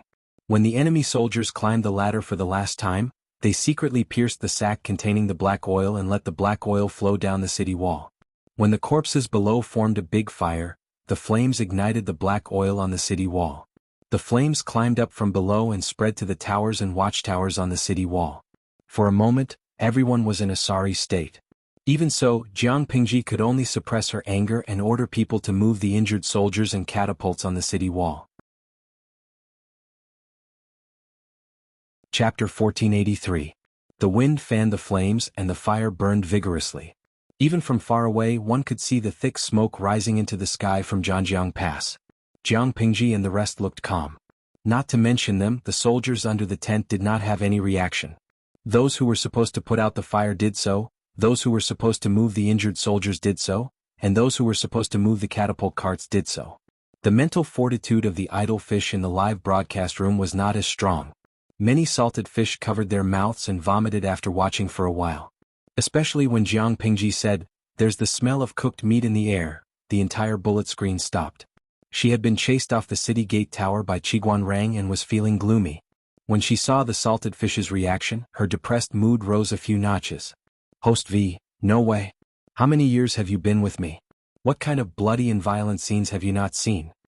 This is just a small matter. Calm down. There were some things that the more one saw, the more one would naturally calm down. They were still lacking in knowledge. Jiang Pingji spoke casually, as if what was burning outside was not thousands of corpses but thousands of suckling pigs. Tudu Feiqiu, you can never get used to this kind of thing. After all, the environment is different. Gui Kai Guofeng Xiao, once again I'm impressed. I can travel to another world but not in the ancient times. If I have to be in the ancient times, I can't be in troubled times. If I have to be in troubled times, I can't be a soldier. If I have to be a soldier, I can't be a pawn. The victory of the two feudal vassals was basically piled up with the lives of the soldiers at the bottom. It wasn't that the host wasn't good, it was just that as a pawn, he really didn't have any future. Yan Tianmen Granduncle Master, speaking of time travel, I suddenly remembered that the next round of Dream of 1,000 Years will start the day after tomorrow. Puff up proud flat chest, he's a lucky emperor after all. His treatment shouldn't be that bad. It'll be a pain in the ass if he's sent to the battlefield. Yulongyin, aren't they afraid of being thrown into the battlefield? Are they deserters? If they meet the streamer, maybe they can ask for her autograph and take a picture with her. The salted fish were the best at straying from the topic. Just a moment ago they were trembling in fear, covering their mouths and vomiting. Now that their attention was diverted, they immediately began to imagine the identity of the next Dream of 1,000 Years, lucky emperor. Some people teased, while others immediately came up with interesting jokes. Looking at the streaming room that had returned to normal, Jiang Pingji snorted secretly. She was really bored out of her mind. She was actually worried about these salted fishes not adapting well. They were clearly adapting well. She, on the other hand, should be the one worrying. Once again, I'm impressed by my brilliance. Jiang Pingji glanced at the god-slaying saber in her hand and sighed. If I hadn't cut down the nearby trees in advance, I don't know how long this fire would have lasted. Perhaps Niel Yang would have been able to take advantage of the situation and break through. Just as she was feeling emotional, the old general's private message rang. Your Abba, it's going to rain soon. This is really the work of the chosen one. Jiang Pingji's face was full of questions. Rain? At this time? She looked up at the sky. It had been dark since morning. She could see that it had been raining recently but not today. The old chief quickly sent her another message, mocking Jiang Pingji's failure in geography. Your Abba, even though you're already the Legion commander and the future marshal of the Federation, and no one will question your education background, don't let the cat out of the bag. Didn't you notice that the terrain of Zhanjiang Pass is very strange? The pass is narrow, the hinterland is wide, the mountains on both sides are high and steep, and the middle is low. This kind of terrain is quite bad in terms of air circulation. It should have been raining on your side, but the fire accelerated the formation of the rainwater. In my opinion, at this rate, it will rain in half an hour at most. Don't you think you should prepare for it? Jiang Pingji also heard it, and she suddenly looked a little embarrassed. I entered the children's military school when I was very young. Within 2 years, I was directly recruited into the genetic warrior training camp. It's normal for me to fail my cultural classes. Jiang Pingji began to act shamelessly. How could she admit that she was not cultured enough? Really? It will rain in half an hour? The dear old chief only gave her the 8 syllables. It was up to her whether she believed it or not. Jiang Pingji, you're the top student, you're right. She was thinking about how to manipulate the situation when a gust of wind came in. My lord, I have something to report. Jiang Pingji said, coincidentally, I also have something to tell you. Wei Si said, my lord, you may speak first. Jiang Pingji said, I have a premonition that it's going to rain soon. Wei Xi could not help but laugh. Coincidentally, I want to talk about this too. After the fire was ignited, the southeast wind, which was originally gentle, grew stronger. The wind fueled the fire, and it burned even more fiercely at the pass. The sky, which was initially bright, seemed to be covered with a layer of black gauze, and there was a faint trend of rain. Jiang Pingji smiled evilly. I hope that before the fire is extinguished, it will rain, even if it's just a drizzle. Exactly, Wei Xi said, at least the enemy will know. Jiang Pingji said to him, one is marked by the company one keeps. The ancients did not deceive me. Wei Xi was also black-hearted. If Nielyang really knew, he would be so angry that he would be in trouble. It was not easy to get back at them with the fire, but who knew that the heavens would not give them face and send rain to help Jiang Pingji and the others extinguish the fire. Although this was a normal change in the weather with a little use of public opinion, the image of their lord as the child of destiny could be created in an instant. Once it was confirmed, the soldiers under Nielyang's tent would probably be restless for a while. They were naturally not afraid of fighting with others, but if they were to fight with the child of destiny chosen by the heavens, would there be any hope of victory? Once the morale of the army was shaken, the morale would also be low. Jiang Pingji was used to using her advantages, so she would naturally not let go of this marketing opportunity. She looked at Wei Xi and said, Zixiao, do you think I should set up an altar or perform a sword dance to pray for rain? It would be more effective?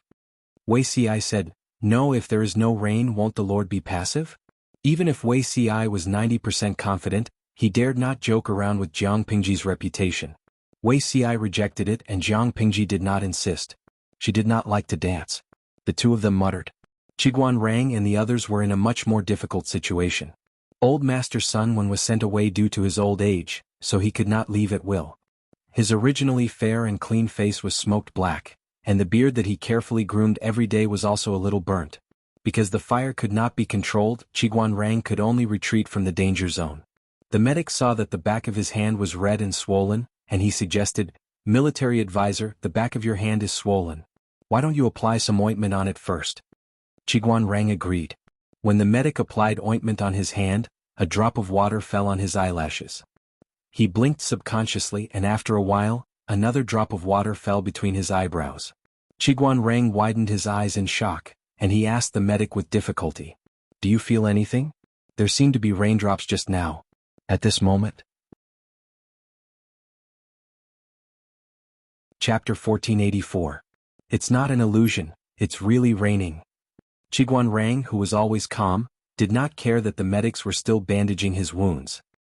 He suddenly raised his hands high and pretended to catch the rain. The rain changed very quickly. At first it was a drizzle, but soon it became a torrential downpour, drenching him from head to toe. Qiguan Rang did not care about his current embarrassing appearance. He could not help but hold his knees with both hands and bend over to laugh. He laughed so hard that he almost cried. On the other side, Sun Wen also ran into the rain. His eyes were filled with shock and surprise. He could not believe what he saw. Grandpa, Sun Lan secretly ran over because she was worried about Sun Wen. She happened to see her grandfather running into the rain. The rain is so heavy. Why don't you find a place to hide? An old man's body was incomparable to a young man's. Sun Lan was really worried that his grandfather would fall ill in the rain. He could not take the shock. He used the umbrella in his hand to shelter Sun Wen from the rain. He did not care that most of his clothes were wet. Sun Lan said, I'll take you to shelter from the rain first. I'll cook a bowl of ginger soup later to ward off the cold. Sun Wen laughed heartily as he gave his grandson a tight hug. He patted his grandson's back and said with a smile, Today was really a joyous day. This rain couldn't have come at a better time. Haha, I can't wait to see how ugly Nielyang and the others' faces are. Sun Wen and the Nye family had a deep grudge. Even if Nielyang was not a real enemy, he was still a disciple of the Nye family. They were on opposing sides. It was hard to say who would win the battle that day, but Nielyang set a big fire before he left, which made Jiang Pingji's side very embarrassed. Who knew that even the heavens could not stand it anymore. It rained heavily in time and suppressed the rapid fire. It was simply rain from the gods. Sun Wen had not laughed so freely in a long time since he left Zhongzhou and came to Dongqing. Sun Lan felt a lump in her throat when she heard her grandfather being so happy. After much persuasion, the old man was finally appeased. When the grandfather and grandson went to the commander's tent, they happened to meet Qiguan Rang, who came in the rain. Sun Wen exchanged greetings with him, smiled, and modestly offered a few pleasantries. Sun Lan could not help but say, "Even if you want to be modest, wait until you enter the main tent. You'll probably have to drink a few bowls of ginger soup." After he finished speaking, Qiguan Rang and Sun Lan entered the commander's tent with smiles. He was chased out by Jiang Pingji not long after he entered. "There's nothing urgent right now. You should at least change into a clean set of clothes first. Aren't you afraid of being rude?" Jiang Pingji sent them out to change their clothes. She then asked the soldiers to cook a big pot of ginger soup to ward off the cold. The heavy rain came quickly. Many people were completely drenched before they could react. Jiang Pingji waited for a while before the marshal's tent was slowly filled with people. As the defending party, the casualties on Jiang Pingji's side were not small, and the losses were even greater. After all, arrows could be recycled. When cleaning up the battlefield, not only did they have to clean up the corpses, but they also had to recycle the arrows. Otherwise, based on the scale of 100,000 people, who knew how many arrows would be used to fight a battle? Who could afford to waste so many arrows? If one side won, not only would they be able to retrieve their own arrows, but they would also be able to retrieve the enemy's arrows and increase their military resources. If Nielyang retreated obediently, Jiang Pingji could send people out of the city to clean up the battlefield and recover the usable resources. In the end, Nielyang burned everything down with a big fire. He admitted his loss, but Jiang Pingji's loss could not be recovered. All in all, she suffered a great loss in this defensive battle. If it was not for the rain that struck the enemy's morale and public opinion, she would be even more depressed. Jiang Pingji was depressed, but Nielyang was so angry that he vomited blood. The Nye army retreated and left, returning to the camp in a grandiose manner. Not long after they arrived at the camp, Nielyang's son, Nye Qing, led a group of officials who had stayed behind to welcome Nielyang. Nielyang had just dismounted from the horse's back when he suddenly felt something cold on the back of his hand. What was this feeling? Not long after, another drop of water dripped on the back of his hand. He then knew that it was not an illusion. Looking at the drop of water, Nielyang's heart tightened. His face was as pale as a wall that had been painted white. "Father, what's wrong?" Nye Qing stood on the right to support Nielyang, while Wei Dan stood on the left to take care of him. "This is rain?" Wei Dan raised his hand and a few drops of rain fell on his palm. His phoenix eyes gradually widened, and his eyes were filled with shock and disbelief. Nye Qing did not understand. He felt for a while and said, "It's indeed raining. It's normal to rain at this time of year." He found that after he finished speaking, his father Nielyang's arm was stiff, as though he was forcefully holding on to something. "Father?" Nye Qing asked. Nielyang's expression turned livid. Caught off guard, he spat out a large mouthful of blood and his body fell backwards. Nye Qing was so shocked by this turn of events that he did not know how to react. It was Wei Dan who went forward to catch Nielyang and quickly helped him up. "Quick!" Wei Dan was so frightened that cold sweat broke out on his forehead. His refined voice cracked and was filled with panic. "Quick, call the doctor." Many of Nielyang's confidants knew that his body was not well, and a small number of people had also seen some clues. However, he was extremely calm in front of others. This was the first time he had spat out blood and fainted in front of others. It would not take long for the news to spread throughout the camp. Nielyang was furious this time. Even a normal person would be injured, let alone a patient like him. The doctor had used all his strength to save him and had even used strong medicine to keep him alive. Seeing this, everyone broke out in a cold sweat for him. "Do your best and leave it to the heavens. If he does not wake up tomorrow, I'm afraid." The white-haired and bearded doctor shook his head and sighed heavily. Everyone's hearts sank when they saw this. After this torment, it was already late at night. The heavy rain had finally stopped, and the puddles on the ground were filled with rainwater. Nye Qingyi took care of the seriously ill Nielyang, his eyes bloodshot. Nielyang frowned when he saw this. He said sincerely, "Elder brother, uncle will definitely be able to turn this into safety." Nye Qing knelt by Nielyang's bed, his face full of self-blame. He had learned of the situation at the front lines from the generals who had participated in the battle and understood why his father had spat out blood after the rain. The heavens were on the enemy's side. A heavy rain had ruined Nielyang's plans. How could he not be furious and spit out blood? Nielyang said, "This matter is clearly Lu Shi's fault. Elder brother, why do you blame yourself? If uncle knew, he would definitely be displeased and scold you. How could a man be so indecisive?" Nielyang vomiting blood. In the end, it had nothing to do with Nye Qing, What was he blaming himself for? Nie Qing said, I would rather father wake up and scold me or ask for the family rules, than watch him struggle on the line between life and death. Nie Yang did not say anything else. He only stayed by Nie Qing's side silently. The system's cold sarcasm entered his ears. Nie Qing must be extremely touched by you right now. It's a pity. Who would know that you were the main culprit who harmed Nie Yang? Nie Yang did not show it on his face, but he laughed coldly in his heart. Shut up. Why would the system listen? Ever since it ruthlessly punished Nie Yang, their roles had been swapped. Chapter 1485. The matter of Nie Yang vomiting blood and fainting was suppressed by Wei Yong. Any soldier who dared to talk about it in private would be punished. After a series of harsh measures, the unstable morale of the army temporarily calmed down, but everyone knew that it was only temporary. There were 70,000 soldiers who participated in the battle during the day. These people had witnessed how the fire at Zhanjiang Pass started and knew how the fire was extinguished. Even God did not give them face and stood on the enemy's side. They were very flustered and worried about their future. Fighting with people was endless joy, but wasn't fighting with God courting death? That night, many people were so worried that they could not sleep well. Nie Yang also woke up in the early morning. He clearly felt that his body was much heavier than before, and he had no strength in his entire body. As soon as he turned his head, he saw his tired son lying on the side of the bed. Another person called Nie Yang was also lying on the side and sleeping soundly. My lord is awake? Wei Yong noticed that his lord was awake immediately, and his anxious mood instantly calmed down. Nie Yang used his eyes to signal Wei Yong to speak softly so as not to wake Nie Qing. He closed his eyes and thought about the reason for his coma. He sighed and asked, what was the situation after I fainted? Wei Yong said, there was no movement on Lu Shi's side.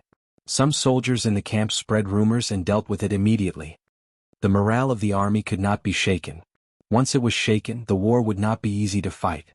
Nie Yang said weakly, despite all the calculations, I didn't expect God to be on her side. She calculated the hearts of men, but she lacked a trace of God's will.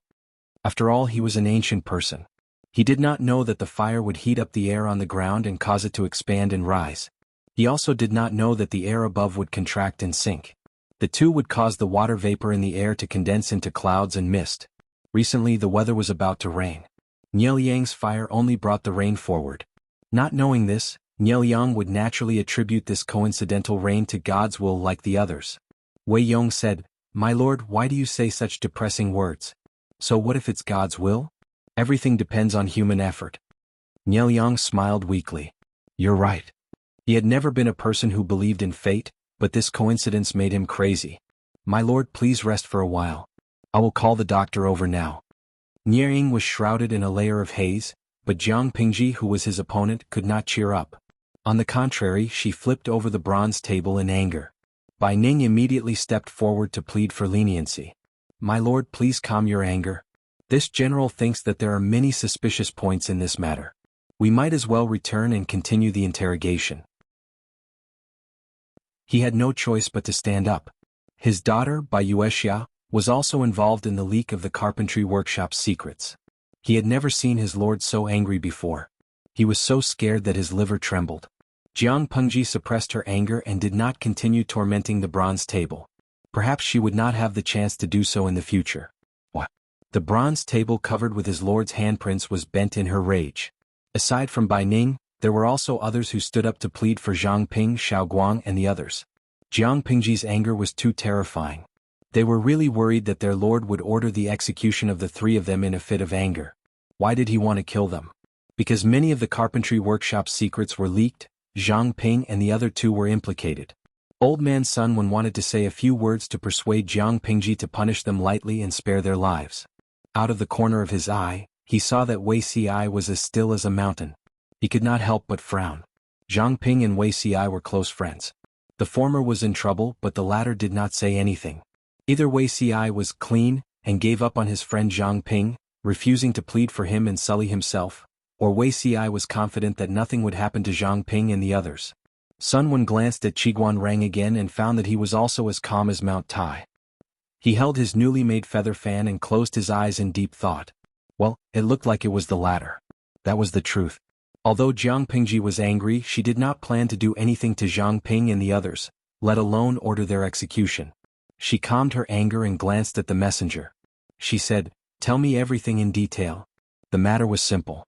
Because of Zhang Ping and the others' negligence, a spy had infiltrated the carpentry workshop. The spy had a photographic memory and had quietly stolen several confidential drawings from the carpentry workshop. For several years, no clues had been found. It was only recently that a flaw was revealed. The spy was ready to slip away. He found an excuse that his mother was sick and asked Zhang Ping for a 7-day leave to visit his family. However, the spy did not return after 7 days. Zhang Ping was worried and sent someone to check the spy's address. Only then did he find that the house was empty. If that was the case, he would at most be suspicious. However, Zhang Ping found a fragment of old and yellowed rice paper in a bird's nest near the house. Although the fragment was only a small corner, Zhang Ping could still recognize that it was part of the design of a new crossbow that had been developed a while ago. He immediately became suspicious and ordered people to search everywhere. Finally, they found a few relatively complete drawings in the house of a sluggard nearby. The sluggard said, "When that Mr. packed his things and left, he threw a pile of paper into the charcoal basin.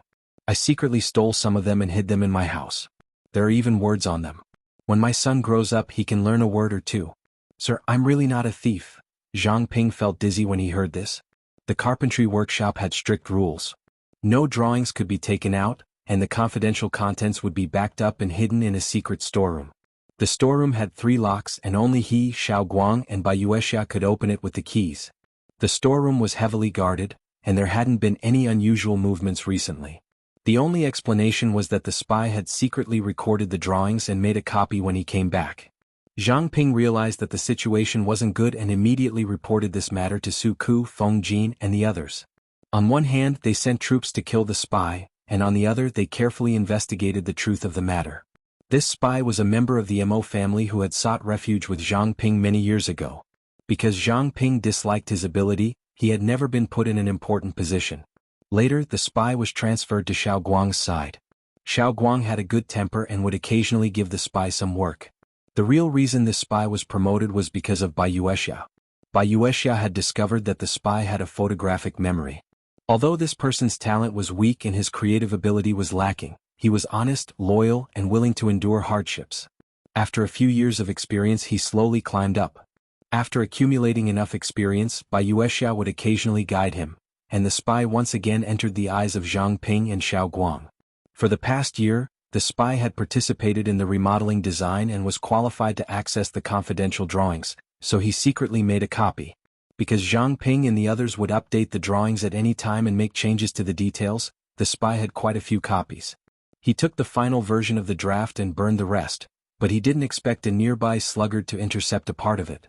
Jiang Pingji continued to ask about the spy, such as his name, background, and ancestral home. On the other side, Wei Xi's brows furrowed more tightly as he listened. He had never thought that the spy would be this person. Shi Zhong, an ordinary name, was a typical example of a person who was unknown throughout his life. However, he had an extraordinary and extremely famous wife, Bai Yuexia. Yes, in her previous life, Bai Yuexia's husband was Shi Zhong. Chapter 1486. May fall in love with you. Oh no, the streamer hates betrayal the most, not to mention betraying her with a bunch of confidential drawings. Xiankio, TSK? How is this betrayal? She has a boss, so she's a spy. If she doesn't care about her boss but works hard for the streamer instead, that's abnormal, isn't it? However, this operation is indeed disgusting. Although the salted fish were always complaining about Jiang Pingji's bad luck, if she really encountered something that didn't go her way, the salted fish were even more furious than she was. The streamer in front of them is their 5 million salted fish coach. No one can bully her except them. Tangled Pegasus, sigh, am I the only one worried about Zhang Ping and the other two? Although this was done by a spy, they are also responsible for their negligence. The missing drawings are most likely a military secret. These charges are probably not easy to get away with. Because Zhang Ping and the others were technical geeks and engineering students, they rarely appeared in front of Jiang Pingji, and the salted fish rarely saw them. Even so, the salted fish still quite liked the three, and there were also spontaneously organized fan groups among the people. Zhang Ping and the others made a big mistake, and the salted fish could not help but feel worried for them. When Bai Ning and the others pleaded for mercy, some salted fish also echoed and pleaded for mercy. Some salted fish even suggested crowdfunding to reduce the punishment. However, a few salted fish bosses saw it clearly. Inueja Jugachinma, not to that extent. The charge of inadequate supervision can be serious or minor. It all depends on the streamer's choice. Zhang Ping and the others did not collude with the spy, and the streamer has been vigorously supporting technological research and development. She will most likely be lenient. While the salted fish argued endlessly, Jiang Pingji also made a statement. She fined Zhang Ping and the others a year's salary. It was a small punishment but a big warning. At the same time, she asked the three to reflect on their actions and settle the score when they returned. For three highly paid personnel, this little punishment was really just a drizzle. Bai Ning secretly heaved a sigh of relief and stopped pleading for his daughter, lest it backfire and make the Lord hate him. He changed the topic at the right time and turned his gaze to the spy named Shi Zhong. He must catch him and punish him. Jiang Pengji said expressionlessly, "How can it be so easy to catch him and punish him? We still don't know who Shi Zhong is working for." Even though Feng Jin, Su Ku, and the others had immediately sent troops to capture them, they were too late. The golden period had long passed. Because there was no progress in the pursuit, they could only quickly order the various checkpoints to pay attention to suspicious people. They would rather catch 1,000 wrongly than let one go. When Shi Zhong's news reached Jiang Pingji, there was no news of the spy anywhere. It was as if he had vanished from the face of the earth. Everyone could only speculate which faction Shi Zhong belonged to based on the clues left behind. Shi Zhong's case was very serious, but Jiang Pingji was at the front line. She had no extra energy to look for a needle in a haystack. After discussing for a while, everyone dispersed. Wei Xi took a stroll outside and returned. Jiang Pingji said, "Aren't you burying your head in the sand? Apart from a few people with bad eyesight and a few people with no brains, who doesn't know that you and I have been in cahoots for a long time? If you go out for a spin and come back, it will give people the feeling that you're hiding something and make them suspicious." When Wei Xi heard the words hooking up and committing adultery, he immediately felt that his lord needed to take up some cultural lessons. "I know that person called Shi Zhong." Wei Xi coughed softly and briefly explained the reason for his visit. "What? You know him? Why didn't you say it just now?" Jiang Pingji knew the reason after thinking for a while. "It's inconvenient to say?" Wei Xi knew him, but it was inconvenient to say it. The only explanation was that he knew Shi Zhong in his previous life. "It's indeed inconvenient. Although we don't have any interaction in this life, we met a few times in our previous life. I know a little." In this life, Wei Xi and Shi Zhong did not have any interaction at all. He could not possibly use the excuse of calculating with his fingers and observing the sky at night to fool people. He continued, "Shi Zhong's ancestral home is in Zhongzhou Maozhou. Because of his inelegant appearance and short stature, he was rejected to become an official. In this era, one could not become an official just by having talent and background. It also depended on one's height, appearance, physical disability, and skin that was exposed. In short, if one did not look good, he would not be qualified to become an official. He could only be an ordinary person for the rest of his life. Even if there were other ways to become an official, he would most likely not be put in an important position. He would be mediocre for the rest of his life and would not be able to stand out. Yes, the world that valued appearance was that cruel. As a member of the club that did not meet the standards for looks, Shi Zhong's experience was naturally bumpy. He first sought refuge with the local gentry family in Maozhou as a guest. Because he was ugly and had no ability, he sat on the bench for a year. They did not want to keep a freeloader, so they tactfully chased him away. Shi Zhong could only look for another family. Finally, under the recommendation of a friend, he entered the Wei family in Bianzhou and became a guest. The Wei family in Bianzhou? Isn't that the birthplace of your ancestral home? Wei Xi nodded and replied, "My ancestor was indeed a branch of the Wei family in Bianzhou and finally settled in Langia County. However, the branch in Langia County moved back to Bianzhou 10 years ago in order to protect the descendants of the family. This is also a way out." In her previous life, Wei Xi followed them to Zhongzhou at that time. In this life, he rejected it and stayed in Langia County with a few servants. Jiang Pingji nodded and did not interrupt. Wei Xi continued, "The Wei family in Bianzhou have many handsome men. With Shi Zhong's looks and talents, he became a guest under the Wei family. One can imagine his situation." Jiang Pingji looked at Wei Xi's face. She deeply agreed with the phrase, "The Wei family has many handsome men." In that case, the person who sent him to be a spy is very likely to be your elder brother? Jiang Pingji remembered that the Wei family was considered a first-class gentry family in Bianzhou. A few years ago the Wei family's status was not as high as it was now. They had no right to order the Wei family's guest to be a spy. After thinking about it, she found a possibility. Shi Zhong was sent by Wei Qiong. My lord's guest coincides with mine, Wei Ci said. In fact, Shi Zhong was one of my elder brother's men in my previous life. Of course, Shi Zhong did not have the opportunity to be a spy in his previous life. When their emperor attacked Zhongzhou, Niel Yang had already knelt down. His elder brother Wei Qiong had been depressed for many years and passed away before he was 50. What abilities does Shi Zhong have? Wei Ci smiled and said, he doesn't have many abilities. He just has a good memory, good handwriting, and looks honest on the outside. My elder brother in my previous life took a fancy to this. That's why he let Shi Zhong stay by his side to help organize the documents. Occasionally he would write and correct some chores. Shi Zhong has never stood out in his life. His mother has a stubborn personality. She chased away a few daughters-in-law and insisted that her son marry a good one. Jiang Pingji frowned. Who did Shi Zhong marry in the end? Wei Ci said, General Bai Ning's only daughter, Bai Yuexia. How can that be? I don't have much contact with Bai Yuexia, but I know that she has a strong temperament. How could she fall for such a person?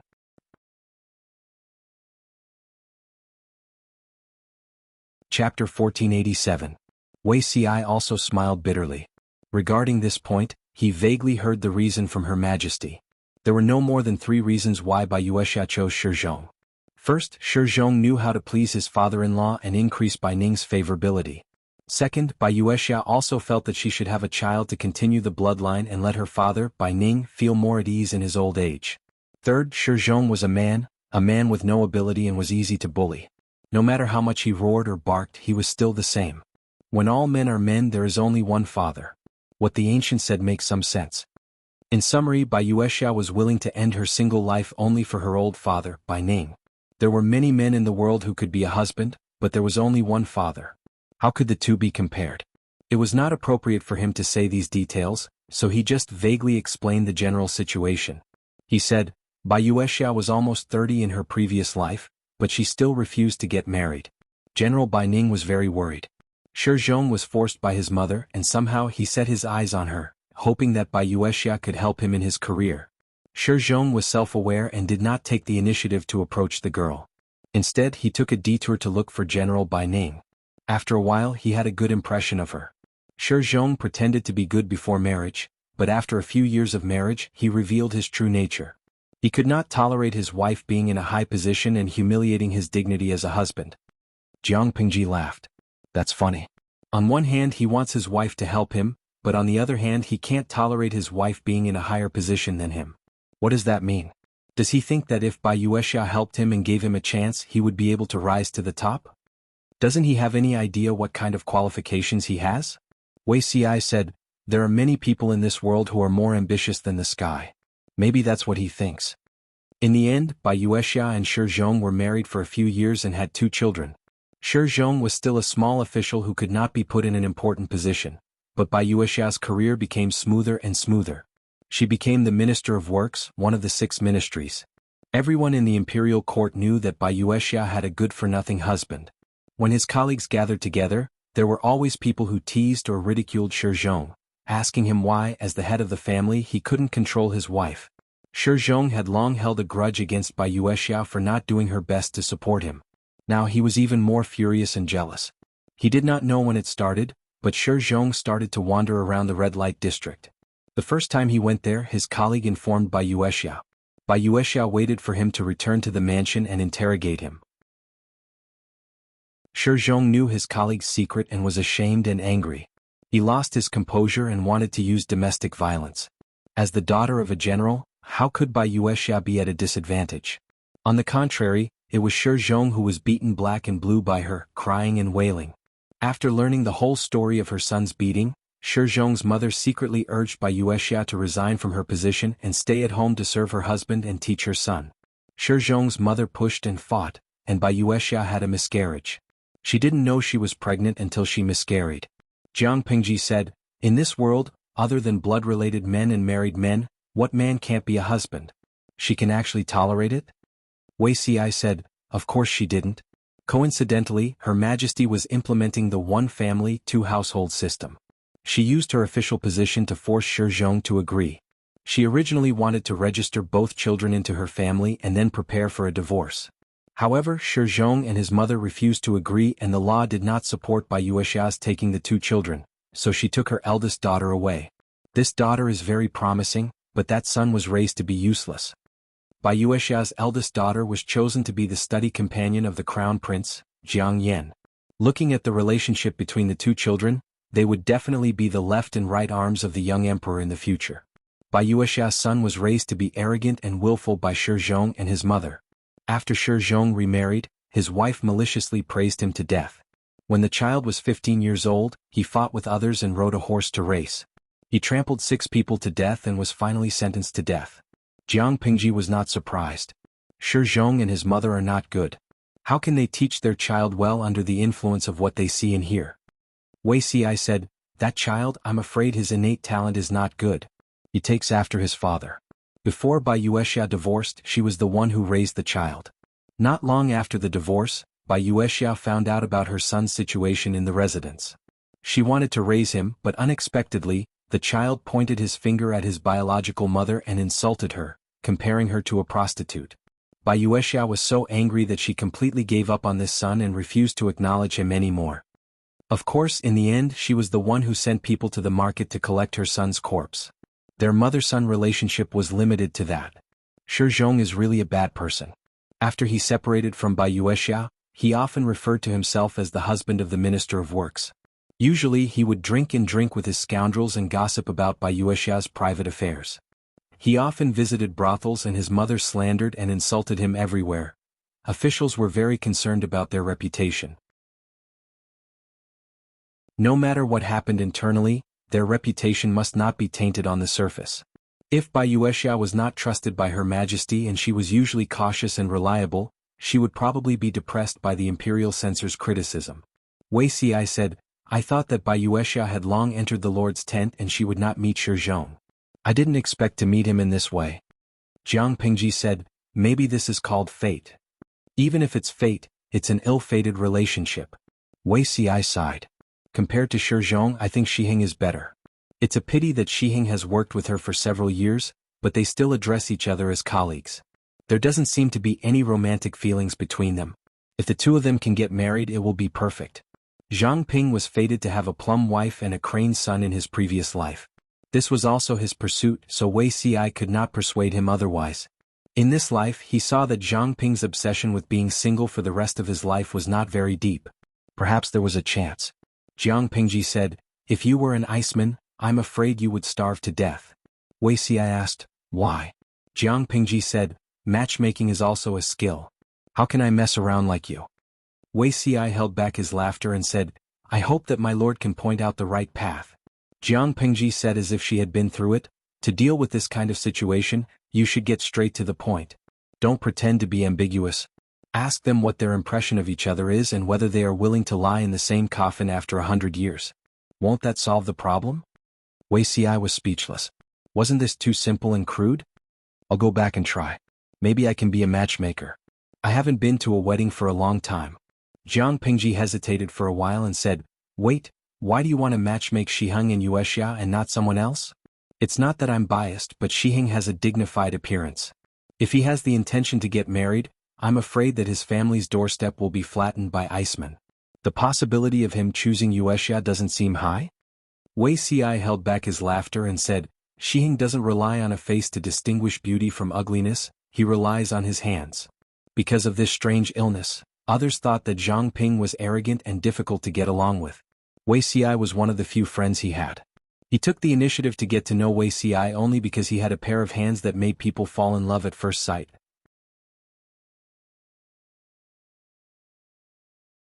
Chapter 1488. So he's face blind. Based on his situation, it's indeed difficult for him to find someone he likes. After all, no one knew what kind of hands Zhang Ping liked. No matter how good-looking Wei Xi's hands were, they belonged to someone. They couldn't give them away.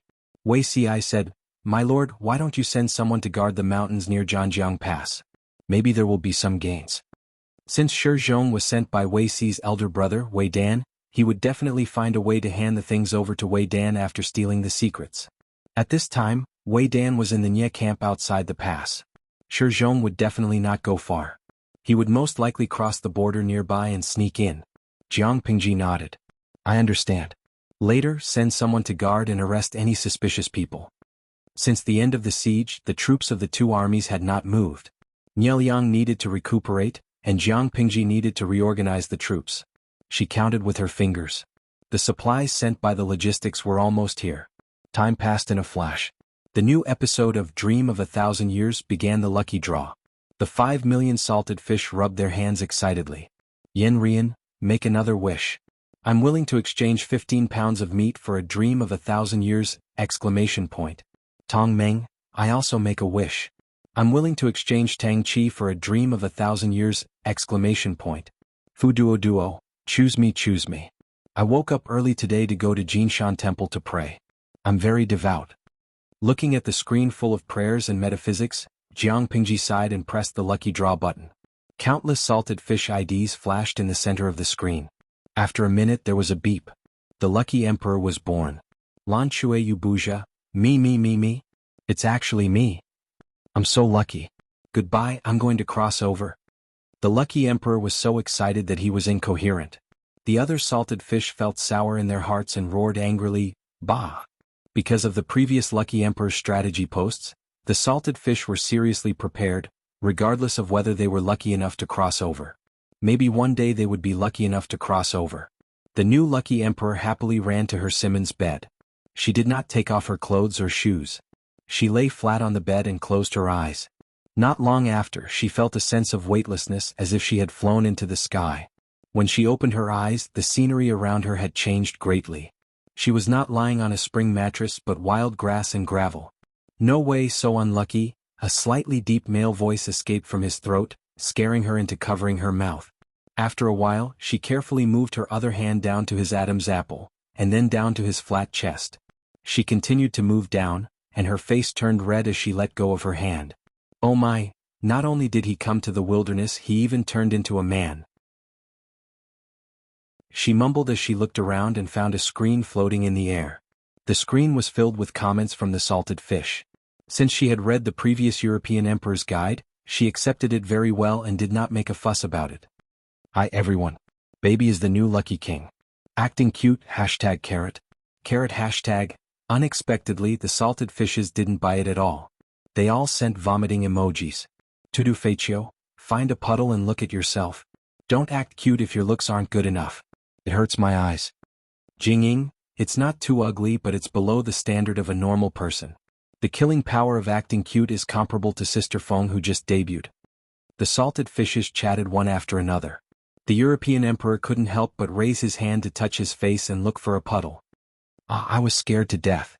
She was so scared that she half squatted and jumped to the side. This is deep in the forest. My luck is too bad. Do I have to stay here for the precious 12 hours? It had been raining heavily outside and the man's clothes were wet. His face looked sickly and it was obvious that he had been sick. She turned around and carried the man's luggage and bookcase on her back, so that the original owner wouldn't wake up and find his belongings gone. As a good baby who had grown up in the new era, she couldn't cause trouble for others even if she had transmigrated. I've transmigrated. I can't go back without even seeing an ancient person. That's too much. She cheered herself on. In order to reduce her fear, she forced herself to think of messy things. For example, she started to run wildly while walking. You guys don't know that before I transmigrated, I was an A-cup, so I didn't know how painful it was for a girl with big boobs to run 800 meters. Later, my childhood friend told me that if a man ran naked, it would be painful. Now I've finally experienced it. The ancient people really didn't have underwear. The thing between their legs swung when they ran, and the faster they ran, the more painful it was. Tong's girl, you're indeed an old lady. I admit defeat. With the salted fishes joking around, the European emperor was not very afraid, but that was all. Not long after, Jiang Pingji sent a bullet screen. Don't go forward. Stop and step back. There are snakes in front. Oh my. The European emperor was so scared that her whole body trembled. She was most afraid of snakes. She took a closer look and saw a few snakes coiled on the tree in front of her. She stepped back carefully and was so scared that tears came out of her eyes. The system considerately gave her an electronic map. The red dots on it meant that there were dangerous beasts. The European emperor only needed to put her hand on the red dots to see the species of the beasts. A rough scan showed that 70% of them were snakes. The density of snakes in the wild was too high, wasn't it? But it made sense. In her era, the number of humans had skyrocketed, squeezing too much living space. Snakes had no habitat, so it was a problem for them to reproduce and survive. It was different in ancient times. The number of humans was small, and there were many habitats in the wild. Snakes could restrain humans, so the density was naturally high. Careful to avoid dangerous creatures, she climbed down the mountain, stumbling. She didn't know if the man climbed over the mountain and wanted to go down, or if he had just climbed a few dozen meters. Anyway, she refused to stay in the forest with wild beasts. After spending more than an hour, she finally went down the mountain. Oh my, there's smoke over there. It's almost noon. She could vaguely see smoke rising from the horizon, and she could vaguely see the outline of some buildings. Her heart was moved. She opened her arms and hugged the sky. She felt better than ever. Jiang Pingji was speechless. Wait a minute, the environment that this lucky emperor was in seemed a little familiar. At that moment, Jiang Pingji felt that the camp was boring. She randomly found an excuse to patrol the camp, and the two of them took a walk on horseback. Of course, to ensure safety, there were hundreds of guards following behind them. While they were chatting, they paid attention to the European emperor in the streaming room, in case the child was stopped by the poisonous snakes. Little Erlang, carry your school bag to school. The European emperor hummed a nursery rhyme and found a white horse and a red dress reflected on the stream not far away. Because this body was short-sighted, she couldn't see very clearly. Who is it? Accompanied by the pleasant and somewhat familiar male voice, she heard the sound of a sharp sword being unsheathed. She panicked. In the blink of an eye, the sharp sword in Wei Si's hand was already against her neck. Xia, beauty CI? Oh my, she won the lottery. Chapter 1489. Beauty CI? Wei Si did not know if she was referring to him, but just the word beauty was enough to make him angry. No matter how well-mannered Wei Si was, he could not hold it in any longer. He angrily rebuked, "Lecher." "De-lecher?" The salted fish lucky king could not help but exclaim, "Even scolding people sounds so nice." Jiang Pingji knew very well that even though she said that Wei Si's martial arts skills were at the level of a small class of square dancers, it was not a problem for him to deal with an empty-handed salted fish who was obsessed with beauty. If salted fish was allowed to do as he pleased, Wei Si might not be able to hold back and stab someone to death. "Zixiao, what's wrong?" Jiang Pingji clamped the horse's abdomen and walked forward leisurely. White snorted and did as she said. It looked extremely docile. Hearing these words, the salted fish lucky king could not help but look at the newcomer. Because she was short-sighted, she couldn't see clearly at first. She only saw a red shadow on a white horse approaching her. When the other party arrived in front of her, four words suddenly popped up in her mind. Fresh clothes and furious horses. The woman on the back of the horse was dressed in red, and there was a faint smile on her handsome face. The white horse she was riding on was snow white from head to toe, and there was not a single flaw on it. The salted fish European king stood rooted to the ground. He stared at the screen for a long time and his brain froze for a moment. Unbeknownst to him, the live stream was already bursting at the seams. Countless unlucky people were wailing in anguish, passionately portraying what it meant to be envious, jealous, and hateful. Tudu Feichio, this is a historic moment. I never thought that salted fish would have the chance to be in the same frame as the host. Yiwu Yenling, I'm so jealous. Why is it that when I transmigrated I was so far away from the host, but when she transmigrated she had the opportunity to meet the host couple? It was heartbreaking enough to see the guy who ate by rubbing his feet, but he didn't expect this guy to be the real deal. Guikai Guofeng Xiao, did you guys notice that each time I transmigrated, the luckier one by one? Does this mean that the next time I transmigrate, I will have the chance to collect all the illustrated achievements, get the signatures of all the members, and walk to the peak of life with antiques in my pocket? Kojiao Chifan, wash up and go to sleep. Everything is possible in daydreams. While the salted fishes were boiling with excitement, the target of their envy was facing a test of life and death. Wei Si's hand that was holding the sword was very steady. The salted fish lucky queen did not dare to move, for fear that the other party's hand would slip and stab her. Big brother, let's sit down and talk. Don't play around with weapons. That's not in line with the core values of socialism. The salted fish lucky emperor knew his place. He knew that his address just now had offended Wei Ci, so he could only change the way he addressed Wei Ci with tears in his eyes. Wei Ci did not listen to her explanation and answered Jiang Pingji's question. My lord, this person's behavior is impetuous, his words are frivolous, and his actions are also suspicious. Why don't we bring him down for interrogation? The salted fish Lucky King could not help but shed 2 streams of tears. I've been a fan of you for so many years. As my idol, you actually treat your fans like this. Sad QQ. Jiang Pingji dismounted from the horse and resisted the urge to smile. Forget it. He looks like a hunter who lives a hard life. Put away your sword first.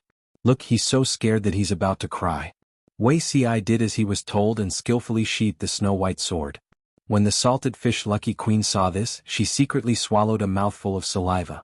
She decided to take back her label of Wei Ci as a weakling. Who are you?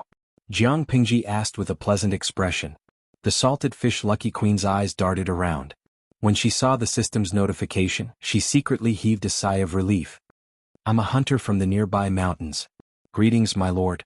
She stuttered as she spoke. Her posture of cupping her fists was also very awkward. Instead, she portrayed the image of a hunter who had not seen the world. Wei Ci glanced at the books and luggage that she was carrying and said indifferently, a bunch of nonsense. This person's image was quite in line with the image of a hunter, but the things that he was carrying were not what a hunter should have. The salted fish Lucky Queen looked at Wei Ci with a wronged expression.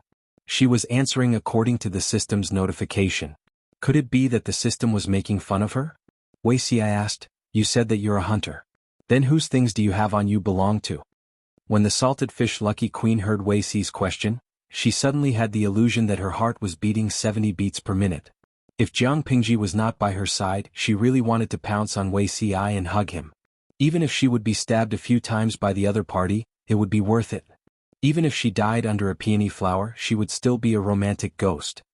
I have these things. The salted fish Lucky Queen could not help but glance at the system's notification. After she saw it clearly, she almost cursed it out loud. At the same time, she blamed herself for being careless. What? Because the luggage did not belong to this body at all. I picked up these luggage. The salted fish Lucky Queen stuttered. Her entire face looked even more aggrieved and pitiful, as if she was about to cry in the next second. I really picked them up. I saw that the luggage was on the ground and no one wanted it, so I took it. However, Wei Ci said, picked up? There were not many households near Zhanjiang Pass. After the war started, the evacuation of the people was hastened. Now that it's in the wilderness, where did you pick up these things? Could it be that the nearby bandits were tempted by the wealth and killed to steal it? The salted fish Lucky Queen watched as Wei Ci placed his right hand on the hilt of his sword. Her legs turned to jelly. Why did Beauty Ci guess so accurately? Yes, this body was actually a bandit who made a living by robbing people. There were 6 other accomplices. Since the war started at Zhanjiang Pass, the 6 accomplices were afraid of Jiang Pingji's power and influence. They secretly moved to another place. Only this body could not leave because it had to take care of its elderly mother. Because there were no passers-by, the bandit had a hard time. He did not make any business for a few days. Yesterday he met a sloppy refugee. He followed him with a hatchet in his hand. It happened to be raining heavily. The bandit and the refugee were fighting. He thought that he could kill the person in a few moves. He did not expect the other party to be so stubborn that he would rather die than let go. In desperation, the bandit chopped randomly with the hatchet a few times. The heavy rain quickly calmed his feverish mind. He realized that it was very likely that he had killed someone. He was so scared that his legs turned to jelly. He turned to escape. The mountain road was rugged and it was raining heavily. The bandit lost his footing and rolled down the mountain. When he woke up the next day, he had already become the salted fish Lucky Queen. The system gave a brief introduction, but the salted fish Lucky Queen only saw that the body was that of a bandit. She killed someone. Wei Ci used a sword to scare her. She shivered and confessed everything.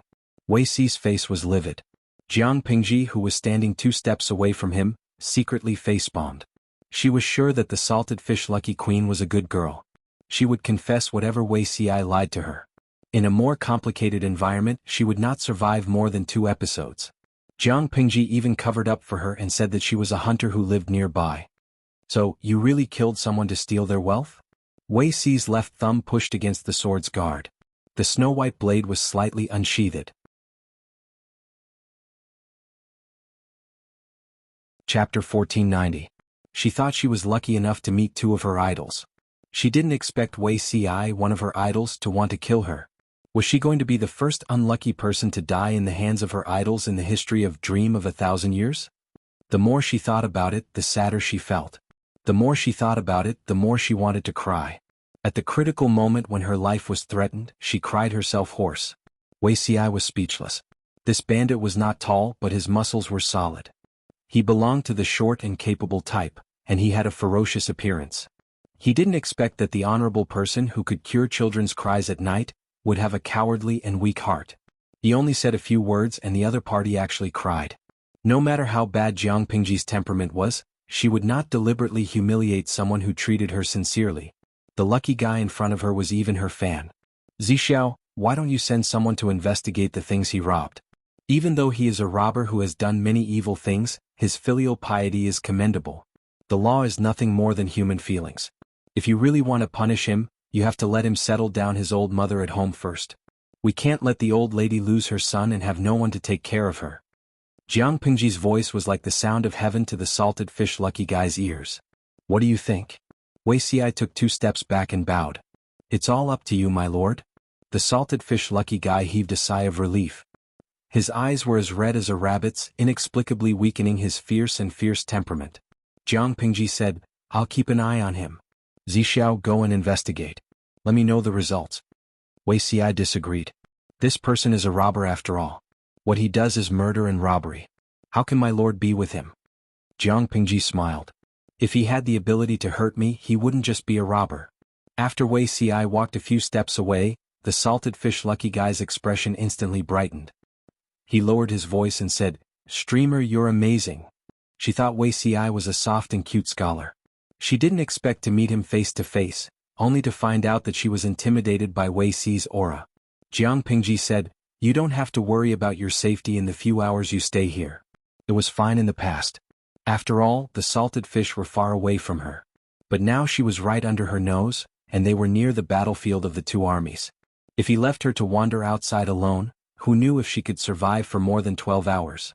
He should at least take care of her a little. It was just a short sentence, but the salted fish European king felt extremely comfortable and safe. Streamer, you're so nice. You're a good person. Her eyes were red as she said, If it weren't for Beauty Ci, I would really want to hug you. Jiang Pingji said coldly, You can't hug me when he's not here. What? Ugly reject.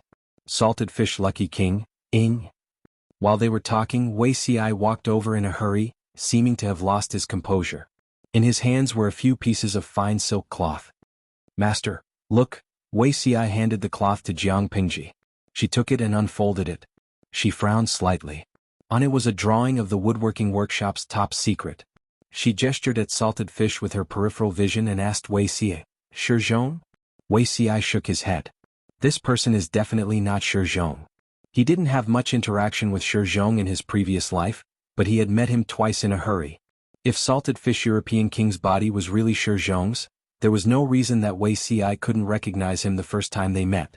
In that case, the refugee he robbed last night was Shizhong? Jiang Pingji suddenly didn't know whether to laugh or cry. The possibility of this guess is very high, Wei Ci said calmly. Shizhong didn't have such experience in the past. Zhangjiang Pass is located at the border between the 2 countries. The atmosphere is chaotic and bandits are everywhere. He avoided detection and tried to cross the mountain. It's hard to guarantee that he won't encounter bandits who block the road and rob him.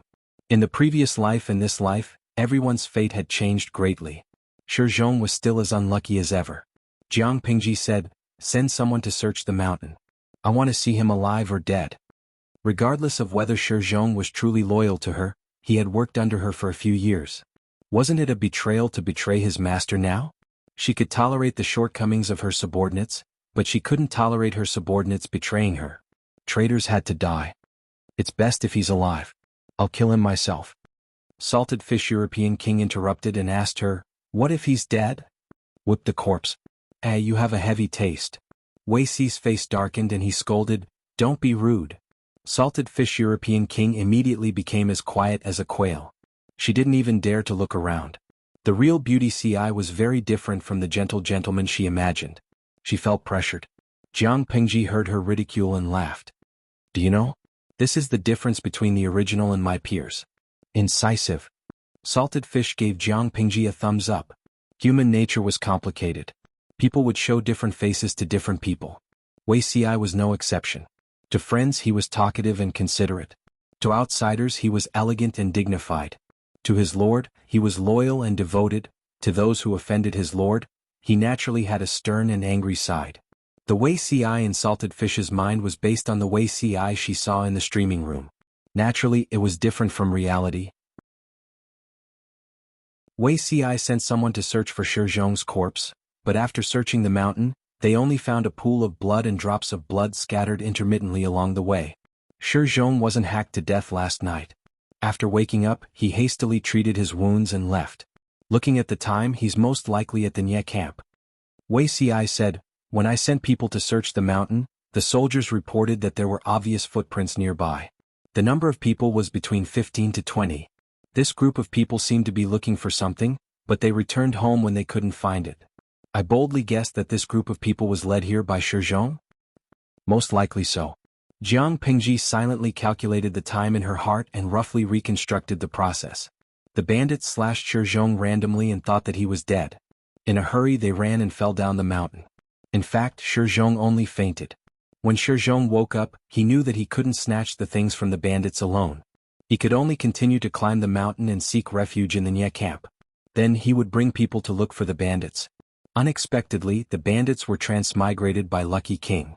Lucky King mistakenly thought that the stolen things belonged to the bandits and brought them down the mountain. If Lucky King didn't transmigrate or didn't take the things, these things would have been taken back by Shi Zhong. The speculation made sense. Jiang Pingji smiled and said, "In that case, this bandit did a good deed?" Salted Lucky King rushed to say, "Does this count as me atoning for my crime?" Wei Ci was non-committal. Jiang Pingji took the opportunity to ask, "You can say so. Do you have any wishes?" Salted Lucky King's nerves were tense and she suppressed her wildly beating heart. She had to think carefully about what she wanted. There was only one chance, so she couldn't make a hasty decision. After thinking about it, Salted Lucky King realized that she was also a greedy person. She actually wanted everything. In the end, she asked for everyone's autographs. Jiang Pingji took the initiative to give her a set of fashionable headwear for women. "I saw the bullet screen earlier. You seem to have mentioned that you're getting married soon. This is my gift." Salted Lucky King was stunned on the spot. Her cheeks were fluttering red. Chapter 1491. Thank you. The Lucky Queen suddenly became shy. She felt that it was the best gift she had ever received in her life. It made the wedding meaningful. "I wanted to have a Western-style wedding, but I've changed my mind. How am I supposed to send you the wedding photos?" "I don't think so," Jiang Pingji said frankly. "However, even if there are no wedding photos, I think you're definitely a very beautiful girl. You'll be the most beautiful bride on your wedding day. Also, I have to apologize to you for what happened to Zixiao. His behavior just now was due to his cautiousness and his protection of me. If he offended you, please don't take it to heart and forgive him." The Salted Lucky Queen blushed. She covered her face with her hands and said shyly, "Actually, it was my fault. I should be the one apologizing to Wei Ci. After all, that title was offensive to him. Nothing has happened yet and I'm not hurt. Streamer, I realize that you're better than I thought. If not for the fact that you're a girl, I really want to replace the groom." The last sentence was what she wanted to say. The streamer was warm, flirtatious, handsome, beautiful, and responsible. Fortunately, she was a girl. If she was a guy, she would really want to kick her fiancé. I've heard similar words many times before. Jiang Pingji laughed involuntarily. Fortunately, I can fight. Otherwise, I would have been beaten to death by the group. You don't have enough charm, but you still beat your rival in love. Isn't this indirectly admitting that you're inferior to your rival in love? The Salted Lucky Queen shook her head. After a while, she changed the topic. I suddenly thought of something. Others will be jealous of you for giving me such a precious gift. Jiang Pingji glanced at the bullet screen in the streaming room and told the Salted Fish with a heavy expression. They're making a scene. All of them are envious, jealous, and hateful. Some even plan to send you a knife. The Salted Lucky Queen was very optimistic. This is great. I can open a knife shop without having to purchase goods. Jiang Pingji had a very good impression of the optimistic Salted Fish. However, because of her identity, she could not pay too much attention to him. Jiang Pingji ordered someone to prepare a delicious meal for the salted fish. She calculated the time and it was time to go back after she finished eating. The food in the army was not very good, but the salted fish European king still finished his meal. He returned to his own world with a set of accessories and gifts from his idols. Jiang Pingji didn't have the energy to care about how salted fish was doing at the moment. How is Shi Zhong's memory? Since he has a photographic memory, even if he doesn't have the blueprint he should be able to write it down, right? Although they had recovered the blueprint, Shi Zhong had run back to the Nye camp. Leaving this person alive would ultimately be a scourge. You don't have to worry too much about this. Let's not talk about whether or not Shi Zhong can restore the contents of the blueprint. Even if he can, how long will it take to mass-produce them? See, I had just sent someone to interrogate the robber, and the robber confessed everything out of fear.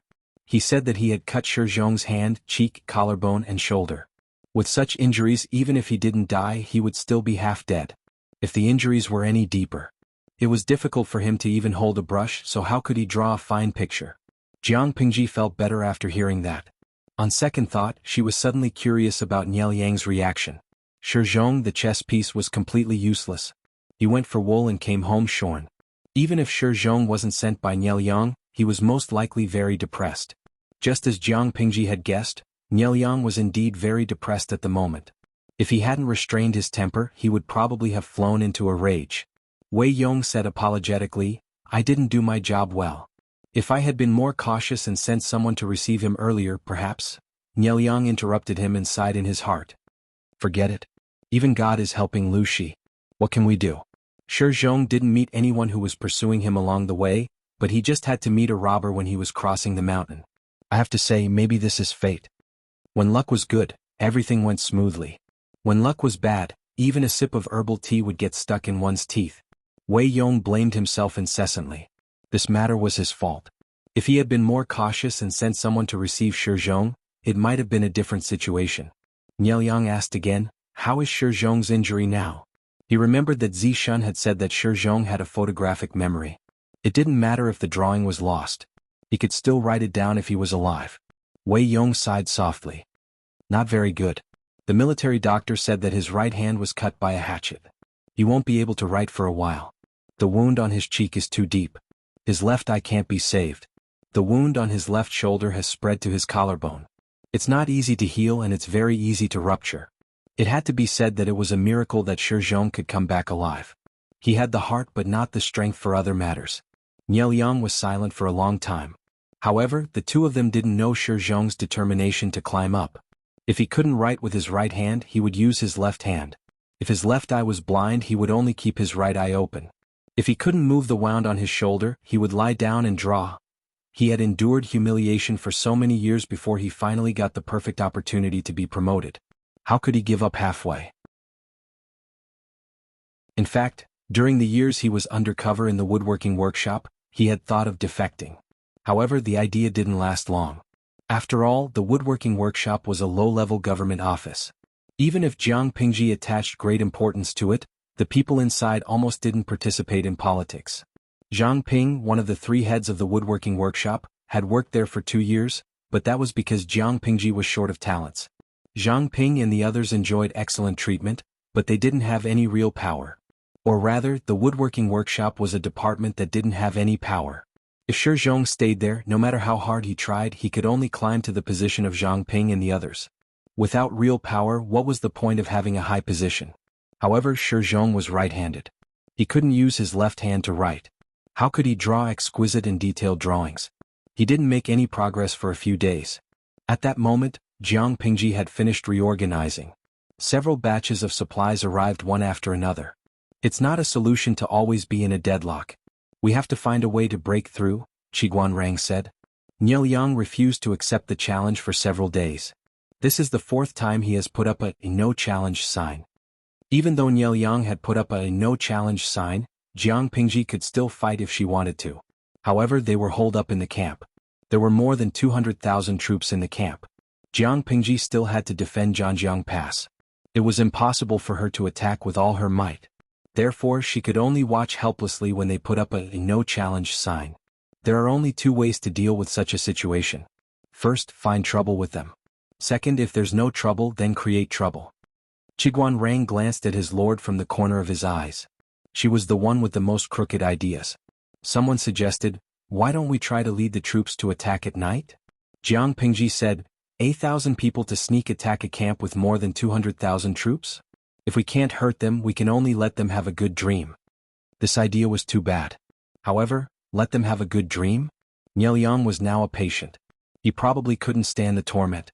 Bai Ning said, "I have an idea." Jiang Pingji said, "Tell me about it."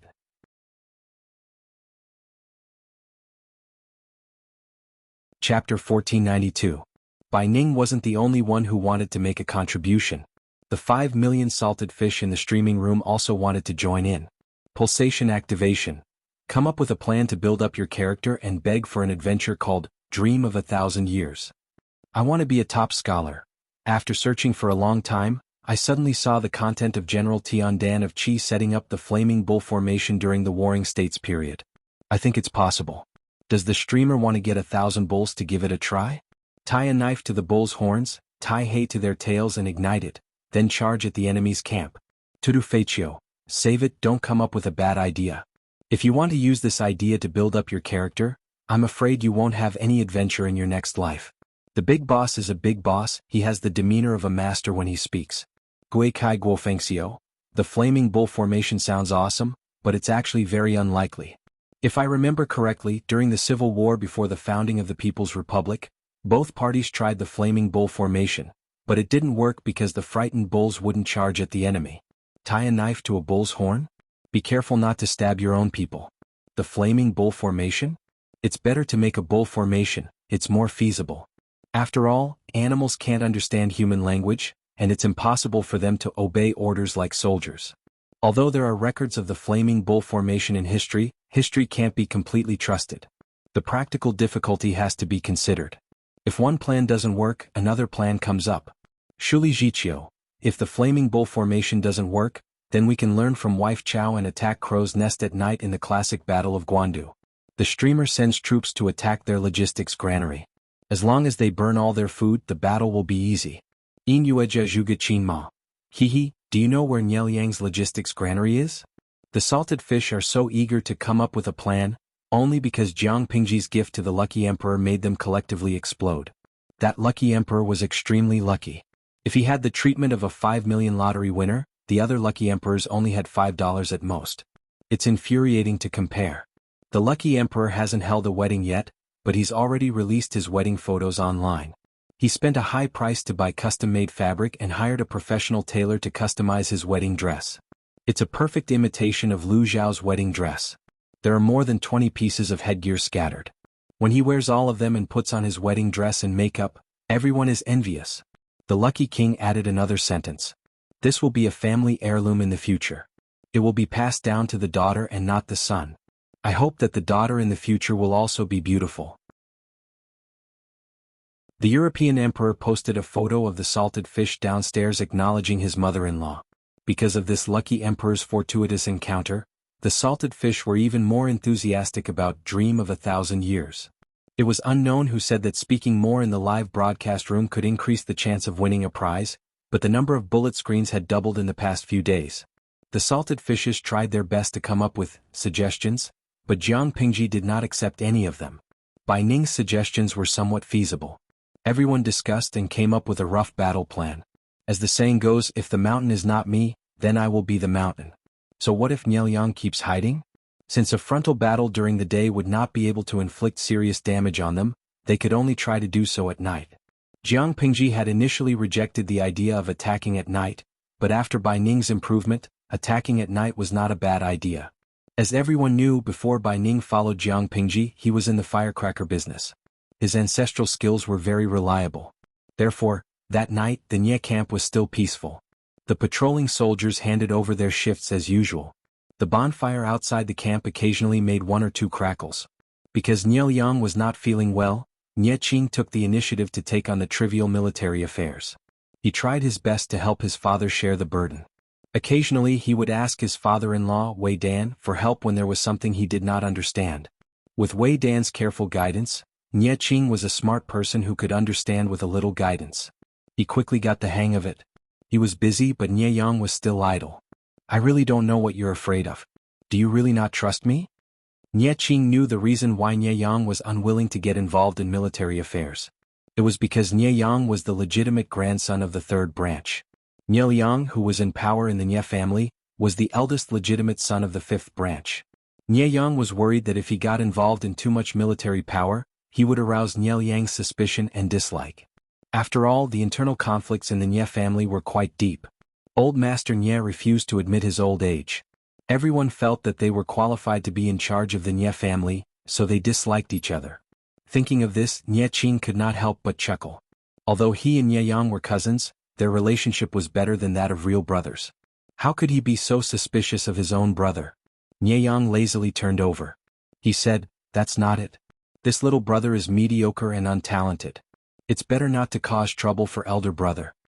Nie Qing moved the lamp closer and struggled to read through the scrolls with slightly sore eyes. When he finished processing a batch, he saw Nie Yang finish 2 plates of pastries from the corner of his eye. He shook his head helplessly. "Don't eat too much at night. It's easy to get indigestion and nausea. How old are you? You don't even notice this." Nie Qing was about to nag again. Nie Yang's heart thumped. He mentally prepared himself to be chanted. Nie Qing was good, but he was too involved. This made him feel uncomfortable. As they spoke, a burst of hurried footsteps came from outside the tent. Reporting, Nie Qing said, "What is it?" The messenger said, "Enemy figures have been discovered in the southeast barracks." In an instant the words "night attack" appeared in Nie Qing and Nie Qing's minds. "Send orders everywhere to guard against the enemy." Nie Qing asked again, "How many enemies are there?" Of course the messenger did not know. However, he was sure that the enemy was not large. There were no more than 1,000 of them. A night attack of 1,000 was not enough for the Nie camp, which had more than 200,000 soldiers. What can 1,000 men do? Not to mention that they were discovered by our army. Rather than saying it was a night attack, it's more like seeking death. Nie Yang pretended to analyze in surprise. He then guessed, "Elder brother, maybe the enemy has other troops. Are they trying to create a diversion?" Even though he hated the system to the core, he had to admit that having such a thing was equivalent to having a clairvoyant and clairvoyant. According to the feedback from the system, the enemy had 3,000 men. They were split into 3 groups of 1,000 men each. The troop that the messenger reported might have been a fog bomb to attract their attention. The enemy still had a backup plan. Nie Qing said solemnly, "This matter needs to be reported immediately. We cannot delay it." He had just stepped out of the tent when he noticed a fire burning in a certain direction. The enemy had attacked? Before he could finish thinking, there was a series of firecrackers exploding in another direction. As if to cater to these 2 changes, there was another ambush. The enemy shot hundreds of fire arrows into the Nie camp. When Wei Yong heard the news, he was so angry he almost cursed. What are the night patrols doing? How is it that the enemy is less than 50 zhang away from the camp without being discovered? The range of arrows was limited. Even the longer-range crossbows had to be close enough to shoot the fire arrows into the camp. Wei Yong wanted to vomit blood, but he did not discover them at such a close distance. The soldiers guarding the perimeter of the camp also felt wronged.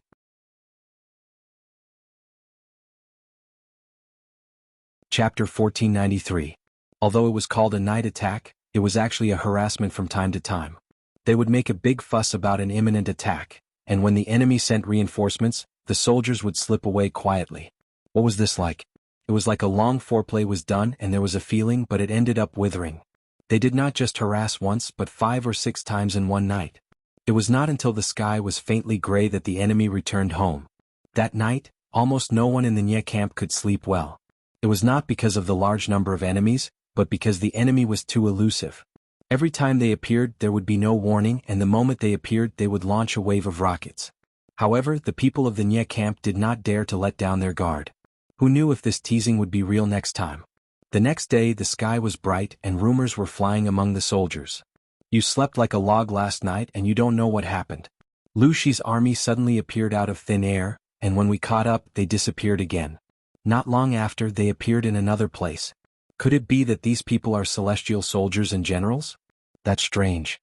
When the soldiers ate, they gathered together and whispered, not daring to speak loudly. The Nie camp was strict in managing the army, and any speech that shook the morale of the soldiers was not allowed. Once caught, the lightest punishment would be a lesson, and the heaviest punishment would be military law to warn others. No one disliked their long lives, and under normal circumstances, they did not dare to talk about it everywhere. However, what happened yesterday was too strange. While the soldiers were anxious, they urgently needed a sense of security from their comrades, so there were soldiers whispering about it everywhere. Maybe they really are celestial soldiers and generals? I just heard someone say that they saw them flying down from the sky with their own eyes. No, they clearly came out from the ground. I heard that Lu Shi's men are all ghost soldiers. Rumors always became more and more exaggerated as they spread. With each additional person, the rumor would become less true. At first, people were still talking about the strange appearance of the enemy last night, but as the rumors spread, it became that the enemy flew down from the sky, drilled out from the ground, and the enemy who attacked at night were all ghost soldiers. What was even more amazing was that there were actually a few people who swore that they saw it with their own eyes. Not only did some people see it with their own eyes, but some people also found supporting evidence. If Lu Shi wasn't the King Yen Luo of Hell, why would she be so bloodthirsty?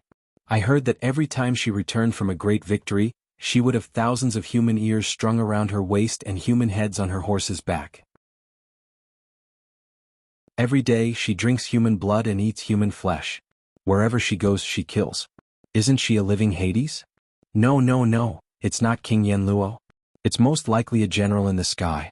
Say, the last time the Lord went to burn Zhanjiang Pass, the fire was clearly so big that it couldn't be put out, but the heavens actually rained. It's most likely a general who went to look for the Dragon King. That's why it rained. Some said that Jiang Pingji was a general with a powerful background in the heavenly palace, while others said that she was a Rakshasa demon from hell. Otherwise, why would the enemy appear without a sound last night and leave without a trace? Who in this world could do this? It was either a god or a ghost. At noon, these messy rumors reached Niel Yang's ears, and Wei Yong and the others all apologized. They also dealt with the few who spread the worst rumors and managed to suppress the signs, but it was better to disperse them than to stop them. The more they suppressed them, the more anxious the soldiers became. Niel Yang could see it clearly. No matter how Jiang Pingji approached them quietly, the enemy's purpose of the night attack was nothing more than to force him to fight. Send someone to pay attention. She will come again tonight. Tell the soldiers not to be careless. The enemy was obviously harassing them and would not give up until they achieved their goal. Wei Yong and the others agreed, but they were a little worried. No matter how the low-level soldiers spread rumors, it indirectly proved one thing: the enemy was indeed elusive. If they did not think of a way to expose the enemy's tricks, the rumors would only become more and more intense, which was extremely disadvantageous to them. It turned out that the celestial soldiers and ghost generals were all fake. The real reason for their elusive appearance was disguise.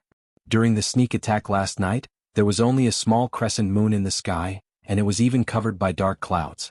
The soldiers wore an ancient version of a ghillie suit for camouflage. Their exposed skin was smeared with charcoal, and they basically blended in with the night. Because of insufficient nutrition, the ancient soldiers had an extremely high rate of night blindness. Even if they did not have night blindness, they more or less had other problems. It was difficult for the soldiers standing on the watchtower to discover the small movements in the distance, let alone to warn them in advance.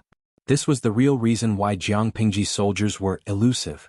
In the middle of the night, Jiang Pingji sent people to sneak attack again.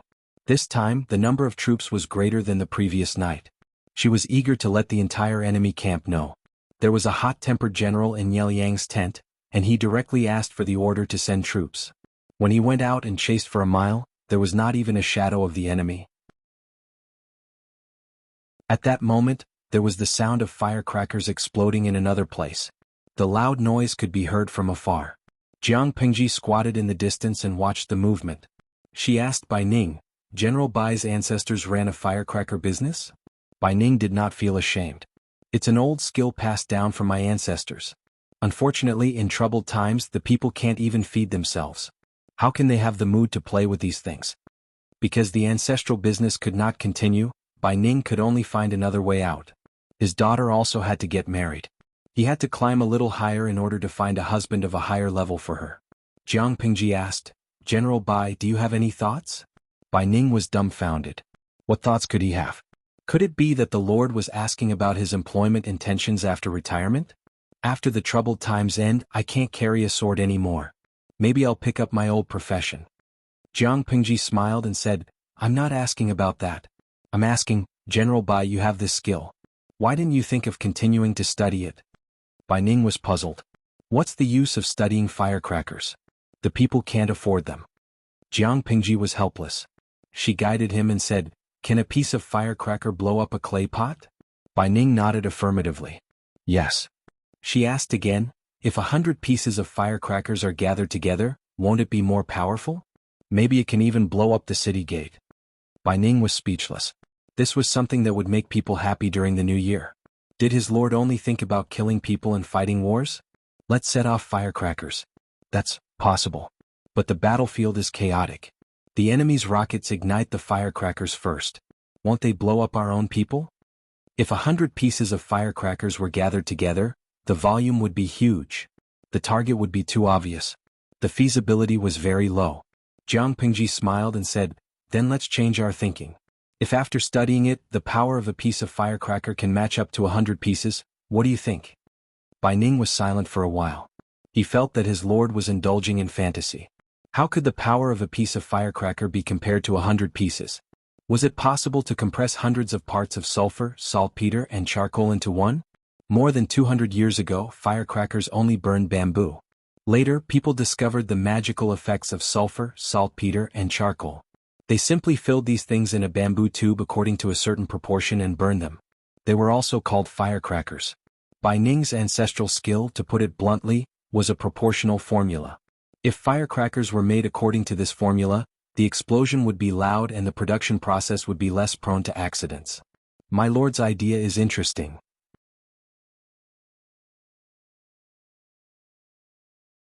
Chapter 1494. Jiang Pingji could also see that Bai Ning did not take this matter to heart at all. However, this reaction was normal. After all, in Bai Ning's mind, firecrackers were toys that children played with during the new year. If such a toy could really play a role on the battlefield, it would be as ridiculous as someone telling Jiang Pingji that a child's toy gun could destroy a planet with one shot. Besides, firecrackers were so capable, why hadn't the ancestors discovered it? She smiled and said, "Interesting ideas are the key to innovation. How can you climb higher if you blindly believe in the things of the predecessors? So what if it was whimsical? Since ancient times, how many epic-making inventions had not been derived from whimsical ideas?" Bai Ning secretly shook his head when he heard this. Sometimes he wondered what kind of person the lord he followed was. She had the ambition to pacify the world and end the chaos. She should be a broad-minded leader who cared about the people's livelihood. In this aspect she did a good job. No, it should be said that she did a good job in every aspect, so much so that people had doubts about her identity. Was she a simple politician, a wise monarch, a brave general, or a whimsical Mahis child? No matter which identity it was, Bai Ning could not feel a trace of disgust or disgust. Instead, he would be led by the nose by her thoughts. If my lord finds it interesting, you might as well send someone to try it out. I have a pen passed down from my ancestors and my family. Maybe it will come in handy. Bai Ning was not optimistic in his heart, but he would not directly refute her on the surface. Instead, he would go along with her wishes. After all, he was a feudal lord who had power over the world. Naturally, he had the right to whimsical ideas. Whatever she wanted to do, there would always be people who would be willing to sacrifice their lives for her, put it into practice for her, and please her. Jiang Pingji shook her head. It's not necessary at the moment. Let's wait until the world is pacified. Even the most primitive explosives were subversive to the changes in the form of war in this era. Jiang Pingji did not want to create another Shi Zhong, who stole secrets. This kind of weapon should be used only when she had the ability to protect it to prevent it from falling into the hands of other forces. Bai Ning nodded and said no more. Jiang Pingji said, "Maybe I should talk to Wuxia about this. She will most likely be very interested." Bai Ning laughed. That's true. Wuxia's favorite thing to do is to make the impossible possible. She's too competitive. As a father, how could Bai Ning not know that his daughter, Bai Wuxia, had suffered discrimination and verbal abuse because of the birthmark on her face? When she had just reached adulthood, there were a few Icemen who came to propose marriage. However, the ones who proposed were all local hooligans and scoundrels. One of them was even an old widower who was over 70 years old. Although he was old, his heart was not old. Bai Ning was furious, and Bai Wuxia was so angry that she chased Icemen out. Some Icemen ran away with their tails between their legs, and some Icemen had a hot and sharp temper. They directly said that Bai Wuxia was ugly, and marrying a rascal with such a condition would be too much. After this village, even if she wanted to marry in the future, she wouldn't be able to get married in this lifetime. Father, if my future husband isn't a hero that I like, I'd rather comb my hair and be a widow for the rest of my life than marry. His daughter had such a fiery temper. As a father, what else could Bai Ning do other than protect her? Jiang Pingji smiled and said, if one day I can conquer the world and establish a country, Yuexia's achievements will definitely be above yours. Bai Ning was elated when he heard that. What did this mean? It meant that the Lord didn't mind Bai Yuexia's crime of not guarding well at all. Not only did she not intend to punish her, but she also wanted to put her in an important position. He was overjoyed in his heart, but he put on a serious expression on his face. Yuexia is just a girl in the boudoir. How would I dare to think so much? As soon as he said that, Bai Ning couldn't help but slap himself in his heart. How could he say that? Didn't he see that his lord was also a woman? I'm also a woman, but I also dare to think about the whole world. Jiang Pingji didn't blame him for being the stupidest. She smiled and said, the words male and female are just to distinguish between genders. It doesn't represent an individual's ability. Belittling someone because of their gender, you're not qualified as a father. Bai Ning smiled sheepishly and echoed. You're right, my lord. I will pay attention in the future. While they were talking, the troops who launched sneak attacks and harassed them had already stirred up trouble everywhere in the Nye camp, making them restless for the whole night. Jiang Pingji said, if this goes on, I don't think the possibility of Nye Liang sending his troops is high. That person is very patient. When Bai Ning heard that the topic was back to business, he immediately said seriously, it doesn't matter if he doesn't send his troops. We'll continue to cause trouble. If he's not afraid of the morale of the troops collapsing, then we'll continue to endure.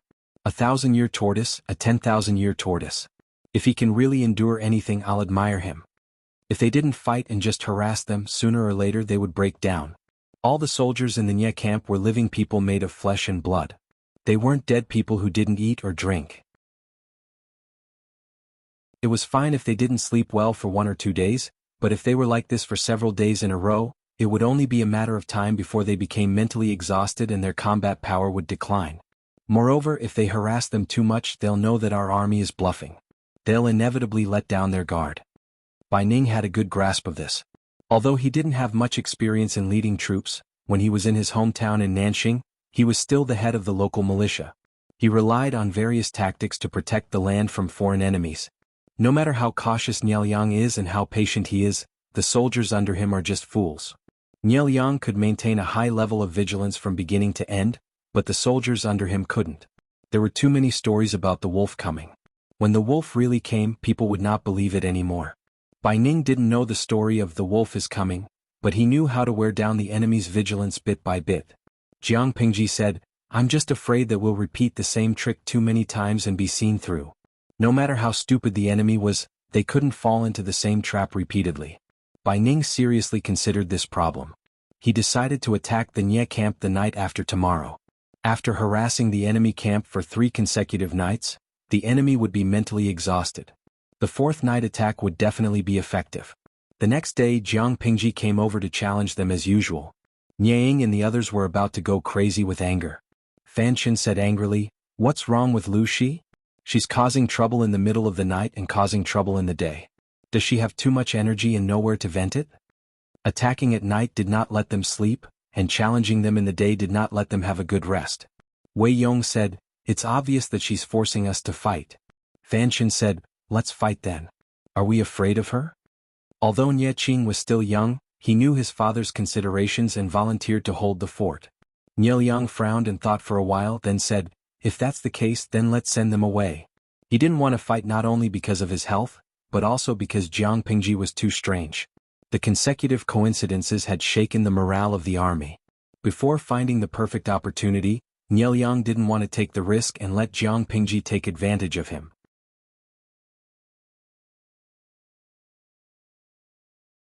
Chapter 1495. Hey, they're finally willing to come out. I thought they secretly escaped. He had challenged them for so many days, but they didn't respond. He thought they would stand him up that day. He didn't expect to be surprised. You don't know. A tortoise's head has been in its shell for a long time. Doesn't it need to come out to look for food? The soldiers around him roared with laughter. Their mocking malice was written all over their faces. The general's voice wasn't soft, but the two armies were separated by a long distance. They could only vaguely hear a little movement. Even if they didn't hear it clearly, they knew it wouldn't be pleasant just by looking at how the enemy was laughing. Jiang Pingji yawned while riding on the horse. She said in a bored tone, "Is this another sign of a general duel?" She really didn't understand the etiquette of ancient battles. It was fine if the two armies didn't kill the envoys, but there was a general duel. In her opinion, while the Nye army's formation was unstable, she could directly lead her troops to attack. A general duel would give the enemy time to prepare. Of course, a general duel was not very frequent. It was generally limited to the battlefield. According to the current situation of war, there might not be a general duel in 100 or 200 years. Bai Ning volunteered to go. Jiang Pingji waved her hand and gestured for him to go. "I'll hold the line for you." She wasn't bragging, but she had never lost a one-on-one in this world. There's another reward for killing the enemy's general in front of the battle. Bai Ning cupped his hands and accepted the order. He spurred his horse forward. The general from the Nye army was Bai Ning, who was over 40 years old. His hair and beard were already white. He was contemptuous and angry at the same time. Could it be that Jiang Pingji had no capable generals under her command and had only sent an old and weak general? Humph, it's good that Lu Shi is so contemptuous. I'll go meet him. There were many generals in the Nye army. Many of them were from Zhongzhao's military families. They had practiced martial arts since they were young and were very brave. Except for a few experienced veterans, most of them were between 25 and 40 years old. They were in their prime. Is there no one else in Lu Shi's camp? He actually sent such an old man. He's obviously here to die. Who are you? Tell me your name. My blade does not behead a nameless person. The two of them were dozens of feet apart, but his voice was like thunder, and every word could be heard clearly. The newcomer was tall and sturdy, with broad shoulders and a narrow waist. His arms were as thick as an ordinary woman's thighs. His muscles were solid and he stood out from the crowd. His attire was quite stylish, and one could tell at a glance that he was a high-ranking general in Ye Ying's army. A full set of armor made of fine iron. The armor was painted with ferocious and frightening beasts. Just by standing there, this person gave people a chilling feeling. In his hand was a long saber that was 3 meters long. The edge of the saber was cold and intimidating. The horse he was riding on wasn't small, but when this general rode on it, the warhorse seemed petite. In the face of such humiliation, Bai Ning laughed in anger. Such big words. Aren't you afraid that the wind will cut your tongue? If you still want your father's life, get off your horse, kneel down and call me father. Hearing Bai Ning refer to himself as his father, General Nye Ying's chest burned with anger. He raised his sword and urged his horse forward. In a single exchange, both of them used their full strength. The strength was so great that the hand between his thumb and forefinger felt numb. The general was shocked. He was surprised by Bai Ning's strength. He was clearly an old man whose health was declining, but his strength was not inferior to that of a young man. That was because, although Bai Ning was old, his physical condition was maintained very well. Before he joined Jiang Pingji's side, he had even killed a man-eating female worm with his bare hands. It was not a good habit to judge people by their appearance. Bai Ning felt that he could still fight for more than 10 years. Oh, my son is not an embroidered pillow. I am very relieved. Bai Ning took advantage of his age and called the other party his son. He urged his horse to fight while he was talking nonsense to disturb the other party's condition. Young man, let me teach you a good lesson. Warriors born into a family of generals had advantages but also certain disadvantages. The advantage was that they could receive formal and systematic education from a young age. They were far from those generals born into the wilderness who only had brute force. The disadvantages were also obvious. No matter how crude a scolding fight was, it could not be compared to an unorthodox one. Bai Ning's martial arts and military tactics were taught by Gu Chun, the former Huban general of Nanxing. Although it was not considered unorthodox, it was indeed not orthodox. He could not guarantee that he would win in a fight, but he definitely could not lose in a scolding fight. The general wanted to deal with the enemy carefully, but the more Bai Ning talked, the angrier he became. In the end, he could not hold it in anymore. You're courting death. With a loud shout, he attacked Bai Ning's face with his long knife. Bai Ning seemed to have expected it. He blocked the attack with his weapon and bent over to avoid it. The two of them fought for more than 10 rounds. Their foreheads, which were wrapped in armor, were dripping with sweat. The clothes inside the armor were wet with hot sweat. Sun Wen frowned and asked Jiang Pingji, "Can you tell who has the upper hand, my lord?" Jiang Pingji said, "Of course it's General Bai Ning." He is more experienced and knows how to preserve his strength and wait for an opportunity to strike. Niang is a good general, but he is young and arrogant. It's inevitable that he will be arrogant. In another 10 rounds the outcome will be more or less decided. As she spoke, the situation in front of the army was as she expected. General Nie Ying's experience was not as good as Bai Ning's. He was deceived and revealed a flaw. His shoulder was cut. While he was in pain he made a feint. While Bai Ning was dodging he urged his horse to rush back to his army. Of course Bai Ning did not want to lose the military merit that was already in his mouth. He hurriedly urged his horse to catch up. He caught a glimpse of a cold reflection from the corner of his eye. He thought to himself, this is bad. Is Nie Jun trying to shoot an arrow from the back in broad daylight? Bai Ning was vigilant as he caught up with his opponent. He raised his knife and cut him in half. The enemy did not even have the chance to scream before he fell off his horse. In the blink of an eye, the arrow was already in front of him. Bai Ning dodged sideways. The arrow pierced through his arm. He immediately rushed back to his camp. At the same time, Nie Qing's face darkened. He did not know whether to reprimand the general who lost his life due to carelessness or to reprimand the young general who shot an arrow from the back. Life and death were not important in a battle between generals. People would only look down on those dirty tricks that could not be seen in the light. It was fine to shoot an arrow from the back, but not only did he not save his own general, he even let the enemy escape successfully. It was even more humiliating.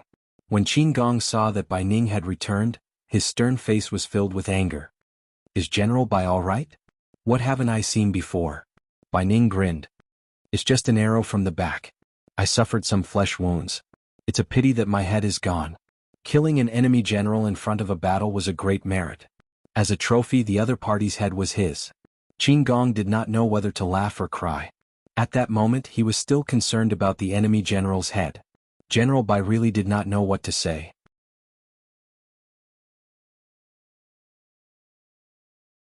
Chapter 1496. Bai Ning coughed softly and didn't dare to talk back. He could only listen to his lord's reprimand. Sun Wen came out to smooth things over and appease his lord, lest she get angry and take the initiative to fight.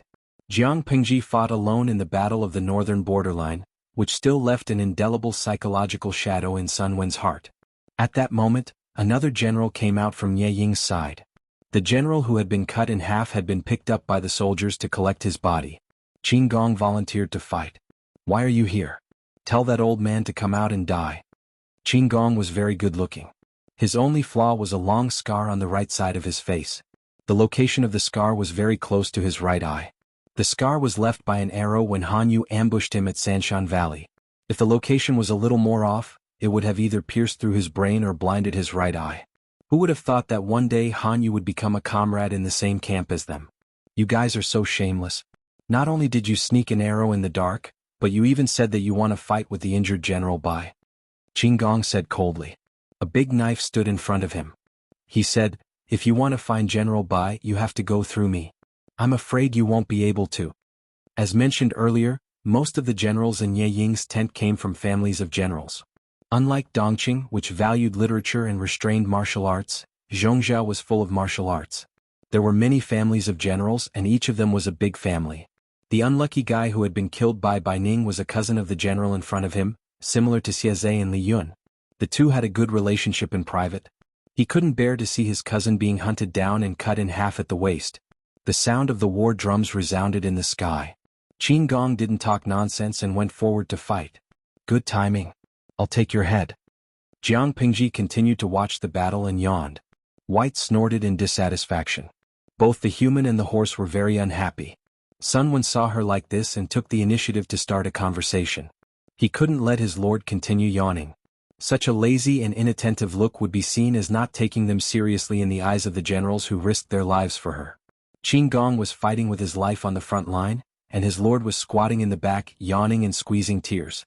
Lord, do you think General Qin has a chance of winning? Jiang Pingji said, of course we have a chance of winning, but overall the enemy has a slight advantage. Suddenly my eyes turned red. Zhongzhou is indeed a place where outstanding people are born. The Nie family is also a wealthy family among the wealthy. Any general you can pick out is capable. When watching a general fight, the first thing to look at was his aura, figure, and muscles. The poor study literature, the rich practice martial arts. Although books were very expensive in this era, the cost of training a qualified general was no less than that of training a great scholar. To be a general, not only did he need to have an excellent body and talent, he also needed to study military books, buy all kinds of equipment, and take care of his body was also a huge expense. Fish and meat could not be missed. How could a martial artist be so strong when he had to eat plain vegetables and porridge all day long? If his muscles and bones were damaged, he would need to use herbs to nurse them back to health. How could an ordinary family provide these conditions? There were some boorish men who were born with divine strength who climbed up by relying on their strength, but their height was limited, and they could not become generals. Among the generals under Jiang Pingji, except for Dian Yin who came from a grassroots background, which one of the others did not have a certain background. Meng Hun first followed the Meng family in Sangzhou and was a general of the Meng family. He suffered when he was young, but after he climbed up, the resources came. Luo Yu was the coach of the Imperial Guards in Dongqing, and his family also had a background. Li Yun grew up with Xie Qian. No matter how hard Xie Qian lived, how could he let his son lack resources? Fu Wang was a boorish man who grew up in a pack of wolves. He followed his adoptive father, Fu Yang, when he was young, and could be considered half a son of a general. Xie Zhe was born in the Xie family, and Qin Gong's father's family had worked hard for the Su family for generations. Both of them were good seedlings. When Jiang Nongqin first learned martial arts, Jiang Pingji invested a lot. After Jiang Pingji's power stabilized, she promoted many young generals, but they were still inexperienced and could not compare to the children of a general. Counting the generals under her command, there were not many who were trained by herself. Those who could be used were basically ready-made ones from other families. I'm so envious. The rich Nye family did not have to spend much effort to recruit so many good seedlings. It was infuriating to compare. Sun Wen said with a smile, "My lord, you alone are equivalent to 100 people. If anyone is envious, it's them who are envious of us." Jiang Pingji asked him in return, "Does that mean Zai Dao allowed me to fight?" Sun Wen was speechless. "No, he did not say that. Don't accuse me wrongly." While they were talking, General Nye had already tricked Qin Gong. He noticed that Qin Gong was making some unnatural movements because of his right eye. This small movement could not be noticed if one was not careful, but he noticed it and used it to attack the right side of Qin Gong's face. It was a feint. Qin Gong subconsciously thought of the stray arrow in the Valley of the Three Mountains. When he dodged, it was slightly to the side. He did not notice that the enemy had taken out 2 metal balls from his waist. He saw the enemy's fingers flip, and the 2 metal balls flew out. They happened to be out of Qin Gong's sight. Jiang Pingji did not wait for Sun Wen to deny it. She gave an order and White rushed out excitedly. She unsheathed her long sword and forced the enemy to retreat. She reached out with her left arm and caught Qin Gong, who had almost fallen off his horse. "I'll fight. You go down." Jiang Pingji was dressed in men's clothing. Her face was painted with a darker color of makeup. She looked like a slightly thin and weak youth. Qin Gong steadied himself. Just as he was about to say something, his lord rushed toward the enemy. So thin and small? Did Lu Shi run out of military rations? A general should have broad shoulders, strong muscles, and one arm should be the size of a man's thigh. Jiang Pingji was as thin as a woman. Looking at her pitiful appearance, he suspected that she had been dragged over to take the blame without eating breakfast. Get someone else to do it. It's either old or young. Why is Lu Shi's camp filled with a motley crew? Jiang Pingji's face darkened. Behind her, the 5 million salted fish who were cheering for her felt sympathy for the unknown general. "I know the Nye family is rich, but you said that I'm poor. I'm not willing." Was she poor? Since she robbed Tao's family clean, she didn't know that she was poor. The enemy sneered, but he could not laugh anymore. Jiang Pingji looked like a thin scholar, but she was shockingly strong. The horse under the enemy's crotch let out a neigh, unable to bear the burden. Not only that, but White also bullied the horse. Relying on its huge size, it knocked the enemy's horse until it could not stand steadily. Seeing the situation, the enemy knew that he could not gain the upper hand, so he tried to trick Jiang Pingji. Unexpectedly, Jiang Pingji did not chase after him. When she saw the enemy turn to escape, she took the horse noose and wrapped it around his neck. She forcefully pulled him off the horse. "Do you think I'm stupid? White, trample him to death."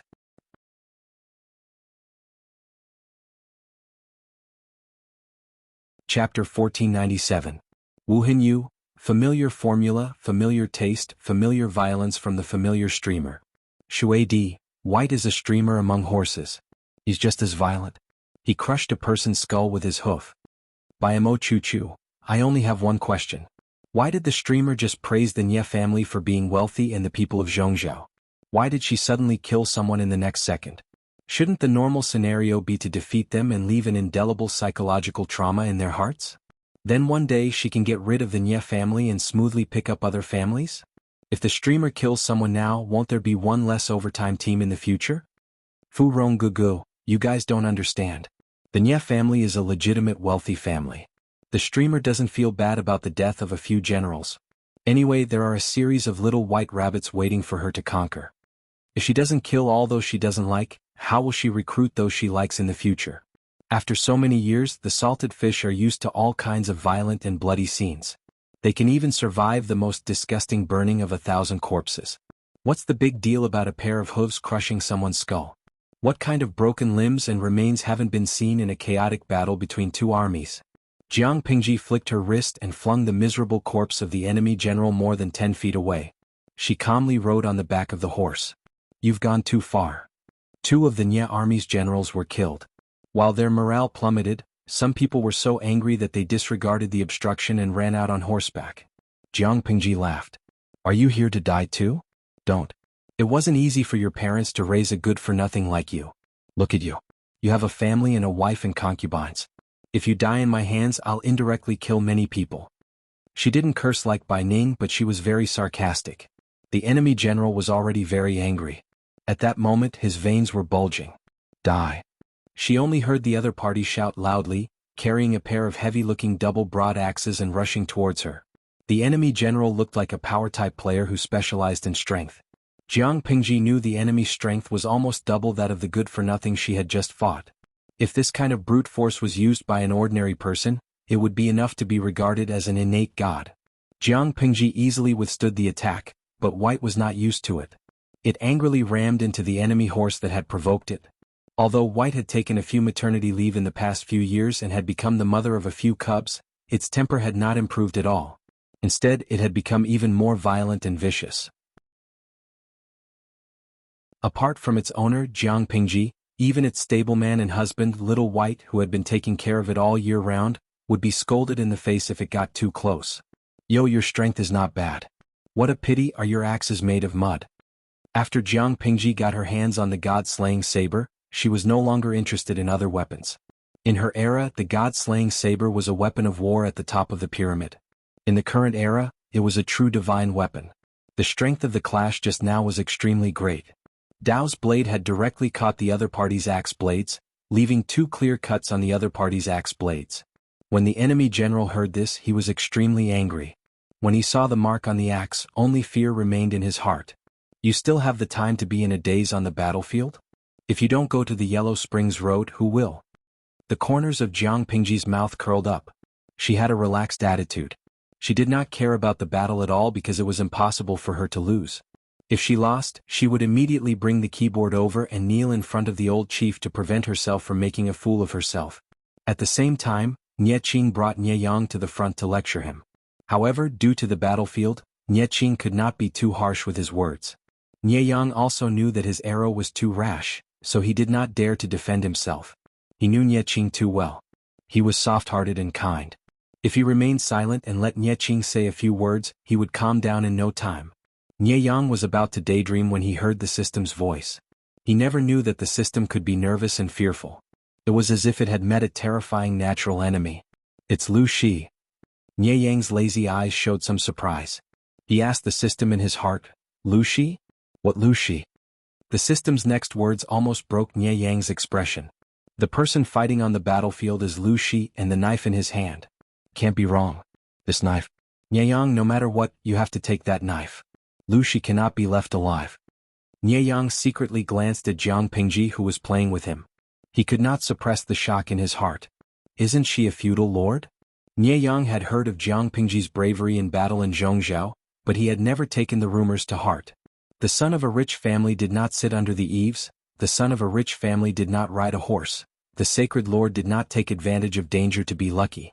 If even these initiating children knew, how could a feudal lord not know? If he were to fight on the battlefield, he would either die or be injured. If something happened to him, wouldn't his enemies laugh their heads off?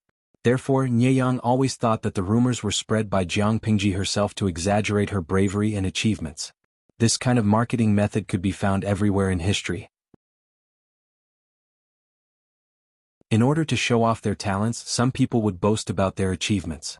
They had to cheat and brag about their political and military achievements in order to be seen by others. How could an ordinary and mediocre ruler become an eternal emperor? It was enough to have a strong marketing team and a face as thick as the corner of a city wall. One word was boasting. Obviously, Jiang Pingji was not such a fake person. She even told the truth about the number of troops she had deployed to the front lines, let alone other places. Fake.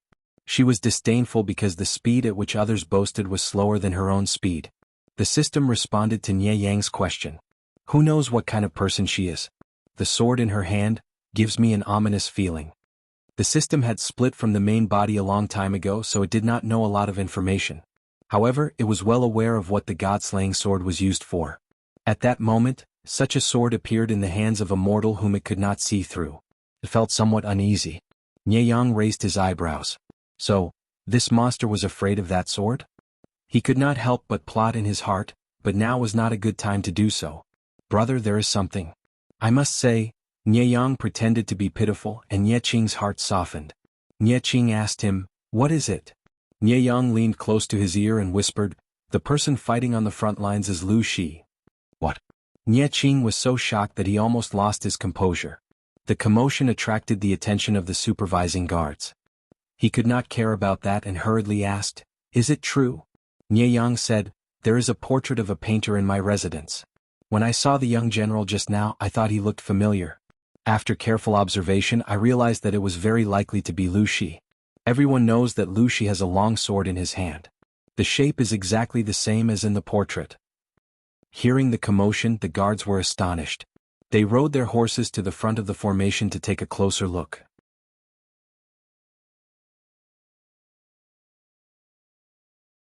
Chapter 1498. Wei Yong had seen Jiang Pingji before, but that was a few years ago. They had only met briefly a few times. When supervising the battle, Wei Yong's position was some distance away from the front line. He did not realize Jiang Pingji's identity, but Nie Yang did. Since he recognized her, there was no reason to miss the opportunity. Wei Yong gave the general beside him a look. The general understood and immediately rushed out of the battle formation. Jiang Pingji had played enough. She was about to cut off the enemy's head when a gust of wind came from her side. General Lin, I will help you. The salted fishes were in an uproar. How shameless. 2 against 1. Cutie Xiaomeng Xn, Motherf asterisk Ker 2 against 1. 2 strong men against a weak woman. How shameless are they? The Nya army is so capable. Why don't they send another one to make up a lineup of 3 heroes fighting Lu Bu? Streamer, retreat if you can't handle it. Don't fight them. The salted fishes were in an uproar. They saw the bullet screen and laughed. Cutie Xiaomeng Xn was indeed not aware of how good their streamer was at fighting. The 2 generals attacked from the left and right. They cooperated very well and slowly lured Jiang Pingji to a position close to the Nya army. Jiang Pingji had eaten more salt than they had walked. How could she not realize it? Did they really think she was a boor who had lost her mind because she was addicted to fighting? Not to mention how strong her perception of danger was, she had a spiritual realm. Threats within the realm were useless against her. Old Master Sun Wen was worried from beginning to end. He felt that something was wrong when he saw the enemy general trying to lure Jiang Pingji to the other side. Qin Gong said, Counselor, shall I support the Lord? Looking at their formation, I'm afraid there is an ambush in the dark. Sun Wen said solemnly, I'm afraid the Lord's identity has been exposed. Qin Gong heard this. If the Lord was killed by the enemy's arrows in front of the battle formation, they could commit suicide to apologize. I'll go now. Qin Gong pulled the reins tightly and was about to urge the horse out of the battle formation when the situation changed again. Jiang Pingji's strength was not inferior to the 2 of them, which shocked the 2 generals. What made them even more frightened was that Jiang Pingji actually chuckled in a voice that only the 3 of them could hear. Do you really think that I don't know how many bastards are hiding in the dark and shooting arrows? You know? Knowing this, he still followed the 2 of them into the trap. How arrogant was this person? Jiang Pingji yelled, mere mortals want to fight against destiny. You overestimate yourself. When the idle people heard what Jiang Pingji said, the bullet screen was in an uproar. Gui Kai Guo Fengxiu, everyone get out of the way, the streamer is ready to show off. The bullet screen was like a command. Hundreds of arrows flew out from the Nya army's formation. Their target was only Jiang Pingji. When Sun Wen, Qinggong, Bai Ning and the others saw this scene, they felt like their guts were about to explode. Only Jiang Pingji stood on her horse and sneered. Master. No matter how fast Qinggong was, he couldn't make it in time. In a moment of desperation, he shouted out her identity. In the blink of an eye, the rain of arrows had fallen. Jiang Pingji calmly beheaded 2 of the enemy's generals. A visible ripple spread out with her as the center. In the next second, a miraculous scene appeared, causing Qinggong to swallow the words he was about to say. The ripples in the water had a touch of gold, and the momentum of the hundreds of arrows was greatly reduced. They stopped 5 feet away from Jiang Pingji. Did time stop? Jiang Pingji sneered and glanced in a certain direction of the enemy. Nie Yang felt cold from her stare. He didn't know why, but he had a hunch that Jiang Pingji was looking at him. System, is she human? The arrogant system was terrified. It was as quiet as a chicken. Nie Yang suspected that Jiang Pingji was looking at him, but the system knew very well that the person she was looking at was not Nie Yang, but itself. White carried Jiang Pingji back gracefully and calmly. The enemy was so frightened by the scene that they didn't dare to shoot a second wave of arrows. When Jiang Pingji was far away, the arrows that were frozen in the air rustled and fell to the ground like fallen leaves. Kill? She unsheathed her sword. Only then did everyone wake up from the scene. Old man Sun Wen couldn't help but touch his chest. He almost forgot to breathe. Hearing Jiang Pingji's order, Bai Ning and the other generals immediately led their troops to kill the enemy. The battlefield was filled with battle cries. Zidao, you don't look too good. Jiang Pingji, the main culprit, didn't have any self-awareness. She even had the cheek to ask Sun Wen in return. Sun Wen's fingers trembled as he wiped the cold sweat off his forehead. He hadn't completely come back to his senses. It's okay. I'll be fine after a while. I'll be fine after a while? The moment the enemy released the arrows, Sun Wen almost thought that Jiang Pingji would die in front of the formation. He couldn't think of any other reason for the miraculous scene just now, other than the heaven's decree. Sun Wen was so sure, not to mention the enemy's camp. Jiang Pingji calmly returned to her camp under the rain of arrows. The enemy soldiers who witnessed everything lost their will to fight. On the other hand, the soldiers at the rear couldn't see it clearly. Their morale was low, but it wasn't to the point where they had lost their will to fight. Qinggong and the others led their troops to attack. They didn't encounter any decent resistance. The enemy's line of defense was as fragile as paper. After 2 hours of fierce fighting, the Nie army fled back to the camp with their defeated soldiers. Jiang Pingji's side also sounded the gong to retreat. They returned victorious. My lord, just now, Sun Wen's mind kept replaying the scene where the arrows stopped. The more he thought about it, the more scared he became. Jiang Pingji turned her head in confusion. What just now? Qinggong, on the other hand, was straightforward. He went straight to the point.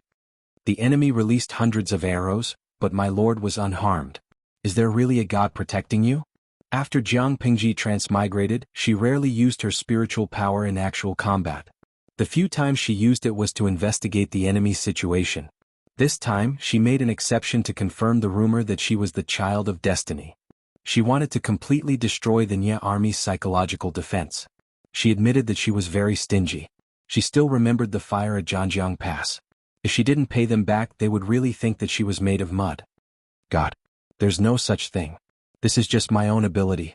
Jiang Pingji's thoughts raced. She suddenly thought of something. A comprehensive explanation appeared in her mind. She said, when I was young I had a dream. I dreamed that the scorching sun descended from the west. The land was barren and starving people were everywhere. Just as I was feeling afraid, an old man in white with white hair and a beard walked out from the sunset. He gave me a set of bamboo slips. He told me that the bamboo slips recorded a set of body training techniques that were specially created for women. He also said that women are born weak because they lack 30% yang energy when they are created. They can make up for this deficiency by practicing this technique later in life. When practiced to perfection, they can even release their inner energy to protect themselves. Sun Wen was silent for a long time. He seemed to be thinking about the truth of his lord's words. Jiang Pingji extended her hand to him and smiled. Try it. Sun Wen raised his hand and put it down. Halfway through, he felt that he had hit a barrier and could not move an inch. He didn't believe it. He increased his strength, but it still did not move. Instead, he saw a layer of pale golden ripples. Jiang Pingji said, "Do you believe me now?" The underlying meaning was,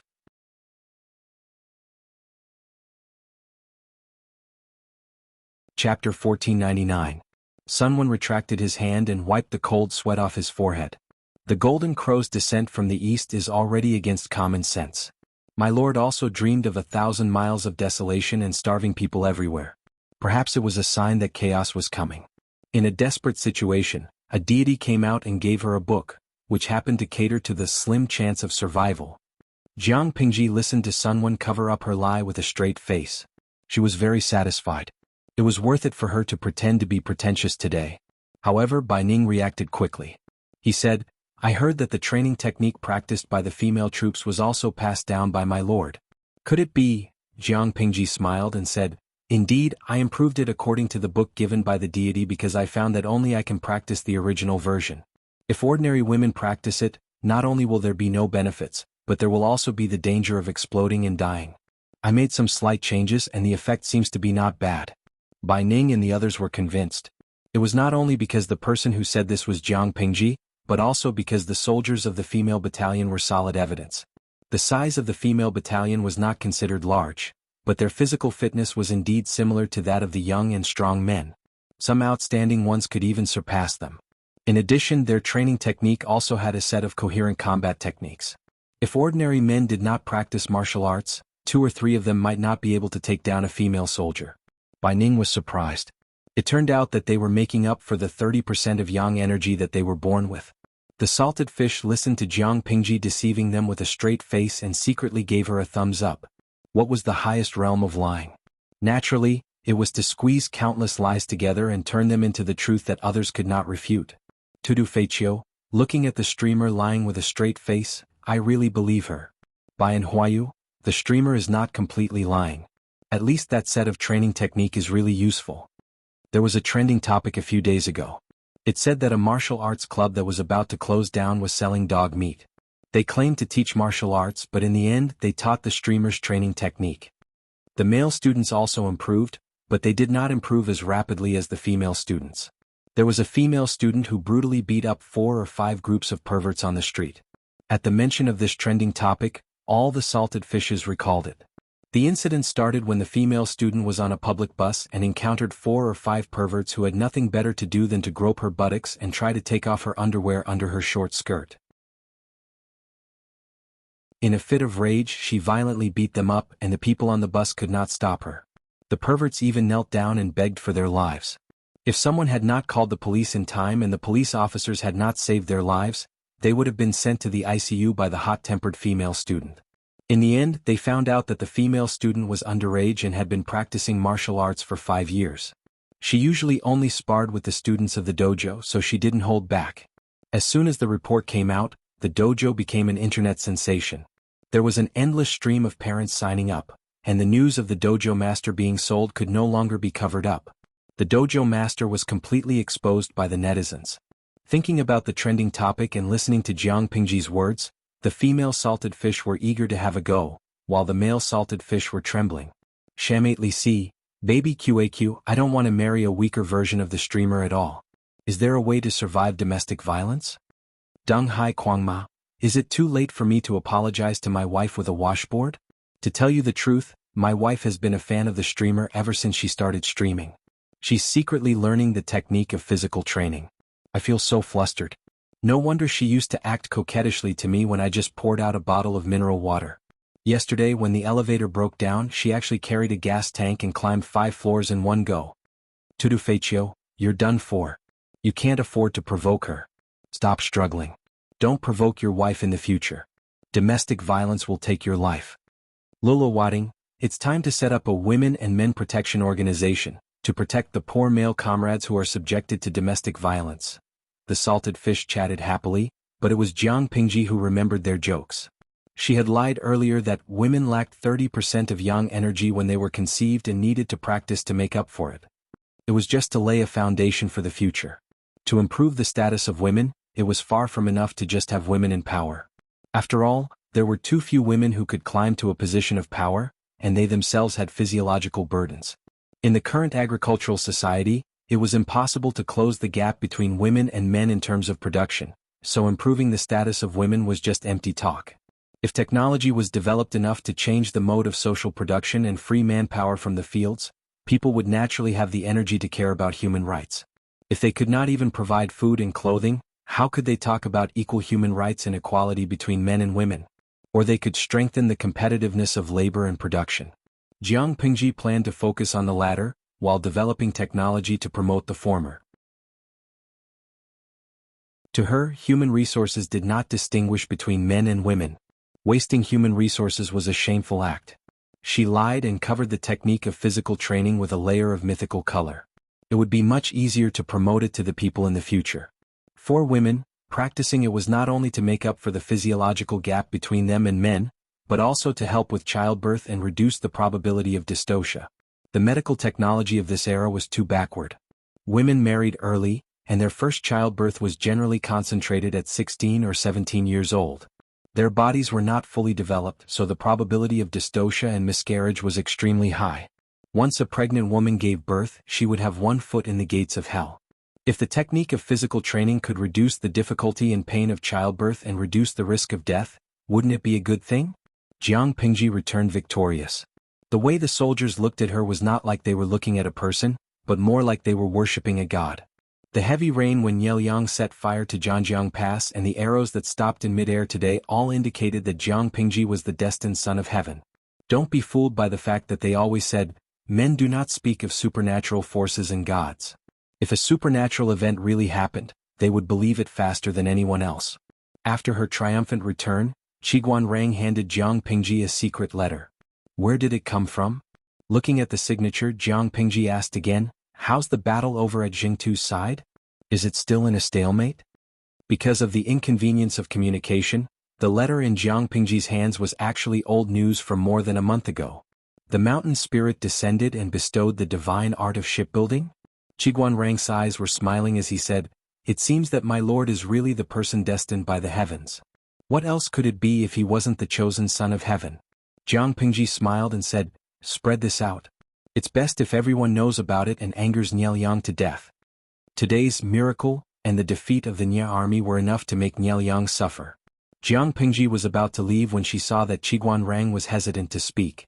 She asked, Wenjing, is there anything else?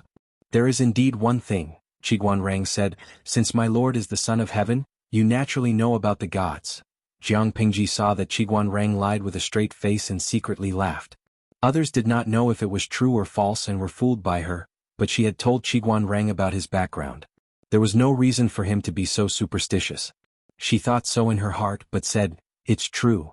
A trace of malice flashed in Qiguan Rang's eyes. Every word seemed to be coated with poison. If that's the case, why don't my lord reveal some of the will of heaven and announce to the world that Liang's lifespan is approaching? Jiang Pingji was speechless. Wenjing, you're really showing off more and more.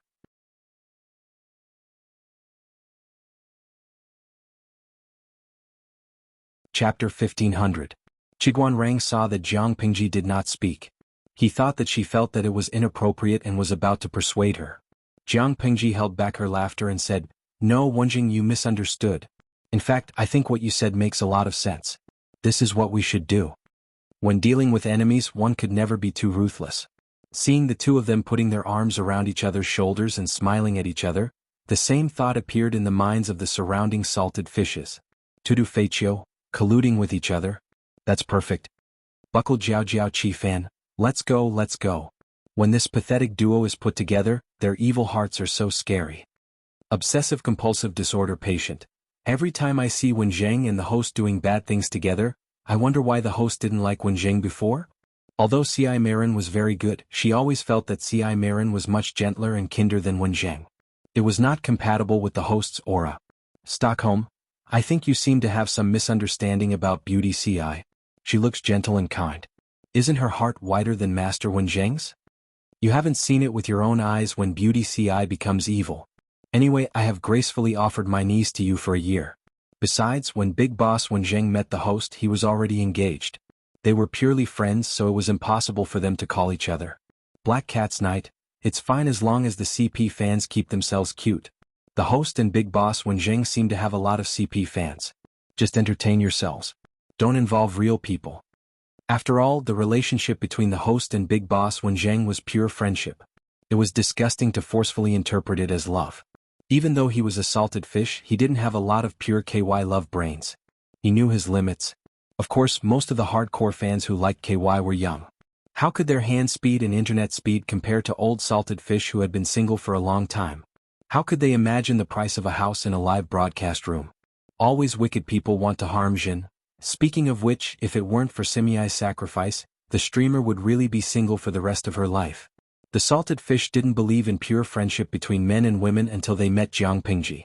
As a very outstanding woman, there were many men around her, but only the lame Wei Ci took a fancy to her. The others were either single or married with children. Salted fish, who had nothing better to do, had even carefully researched this topic, making it a hot topic. In the end, an excellent answer was liked and pushed to the top. Egami sauce. First, no one will fall in love with a boss who squeezes them dry all day long. Secondly, this only proved that they were all straight men. Being in a relationship with a streamer is like coming out of the closet. You guys are touching Tan 90's breasts and talking. Does she look like a girl? The salted fishes chattered incessantly. Jiang Pingji laughed at herself. Wen Zheng, don't you think we're in cahoots? Qiguan Rang glanced at her from the corner of his eyes. His gaze was clear as day. Who would insult themselves like that? This is called like-minded, Qiguan Rang retorted with a straight face. Jiang Pingji was speechless. The little princess was right. If they were like-minded, then so be it. She had no objections. Jiang Pingji decided to reward the three armies after the great victory in the day. They celebrated for the whole night, and the bonfire burned throughout the night. In contrast, the atmosphere in Yang was not as relaxed. The entire army was enveloped in a suffocating and oppressive atmosphere. Bad news came one after another, and the morale of the army was completely shaken. 3 valiant generals had died in the battle. Hundreds of arrows stopped in mid-air. Lushi was unscathed. The morale of the army had collapsed.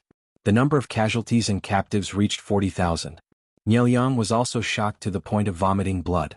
Perhaps he had gotten used to it, but he did not faint this time. However, his appearance made everyone worried. To put it in a depressing way, their lord Nieliang looked like he was about to die. Get up. This isn't your fault. Blame the enemy for being difficult to deal with. Nieliang did not blame his son, Nieqing. Even if he was the one fighting, the situation would probably be the same. According to the scene described by the crowd, their enemy had the support of a deity. Hundreds of arrows could turn a person into a hedgehog. However, all the arrows strangely stopped in midair 5 feet in front of Jiang Pingji. Circles and circles of pale golden ripples were like a heavy shield, blocking all the harm outside. The arrows could not advance an inch. The 3 armies could only watch as she rode away calmly. A strategist sighed. Has anyone seen such a scene since ancient times? Throughout history, when had such a scene appeared? No, perhaps there had been. Nieliang could not help but think of Beichen from hundreds of years ago. Beichen was the dynasty before the chaos of the 16 kingdoms. This dynasty had unified the Central Plains for 367 years. For many scholars, Beichen was the Orthodox dynasty. This could be seen from Qingjing. Huang Song's ancestor was a descendant of the royal concubine of the Xia dynasty. The royal family of the Xia dynasty was also a descendant of the royal family of Beichen. With this identity, Huang Song could be assisted by Qingjing. Although Huang Song did not know that he had such a powerful background, Qingjing knew. Speaking of Beichen, it was also a dynasty full of legends. The founder of Beichen was born in a small family of farmers. When he was born, a golden dragon was born. Coincidentally, the world was in chaos. His father and brothers died of exhaustion in the Battle of Chinka. Coincidentally, the founder of Beichen led his troops to revolt. At that time, there was a powerful feudal lord who was about to conquer the world. The world thought that this overconfident peasant boy would kneel. Who knew that a few days before the decisive battle, there would be a sudden rainstorm. The dam collapsed and countless lives were drowned on both sides. The enemy's feudal lords suffered because they had set up camp on low ground. Their rations and supplies were all wet and moldy. This was not the worst. On the eve of the decisive battle, there were tens of millions of meteors, long or short, big or small. They accurately hit the camp, causing countless deaths and injuries. It was a godlike operation. Because of this, the royal family of Beichen became known as the descendants of the gods. It lasted for 367 years. There were several coincidental miracles that extended the life of the royal family of Beichen every time. In the last years of Beichen, the royal family courted disaster again. They caused chaos in the world and the people were plunged into misery and suffering. They could not bear it anymore. There was no need to bear it anymore.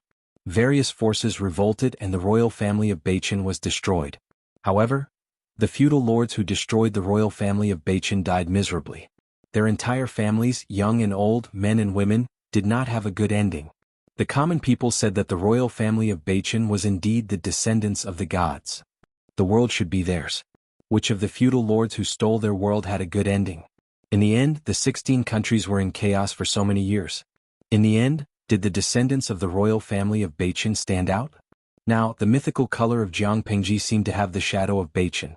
This made people's hearts beat fast.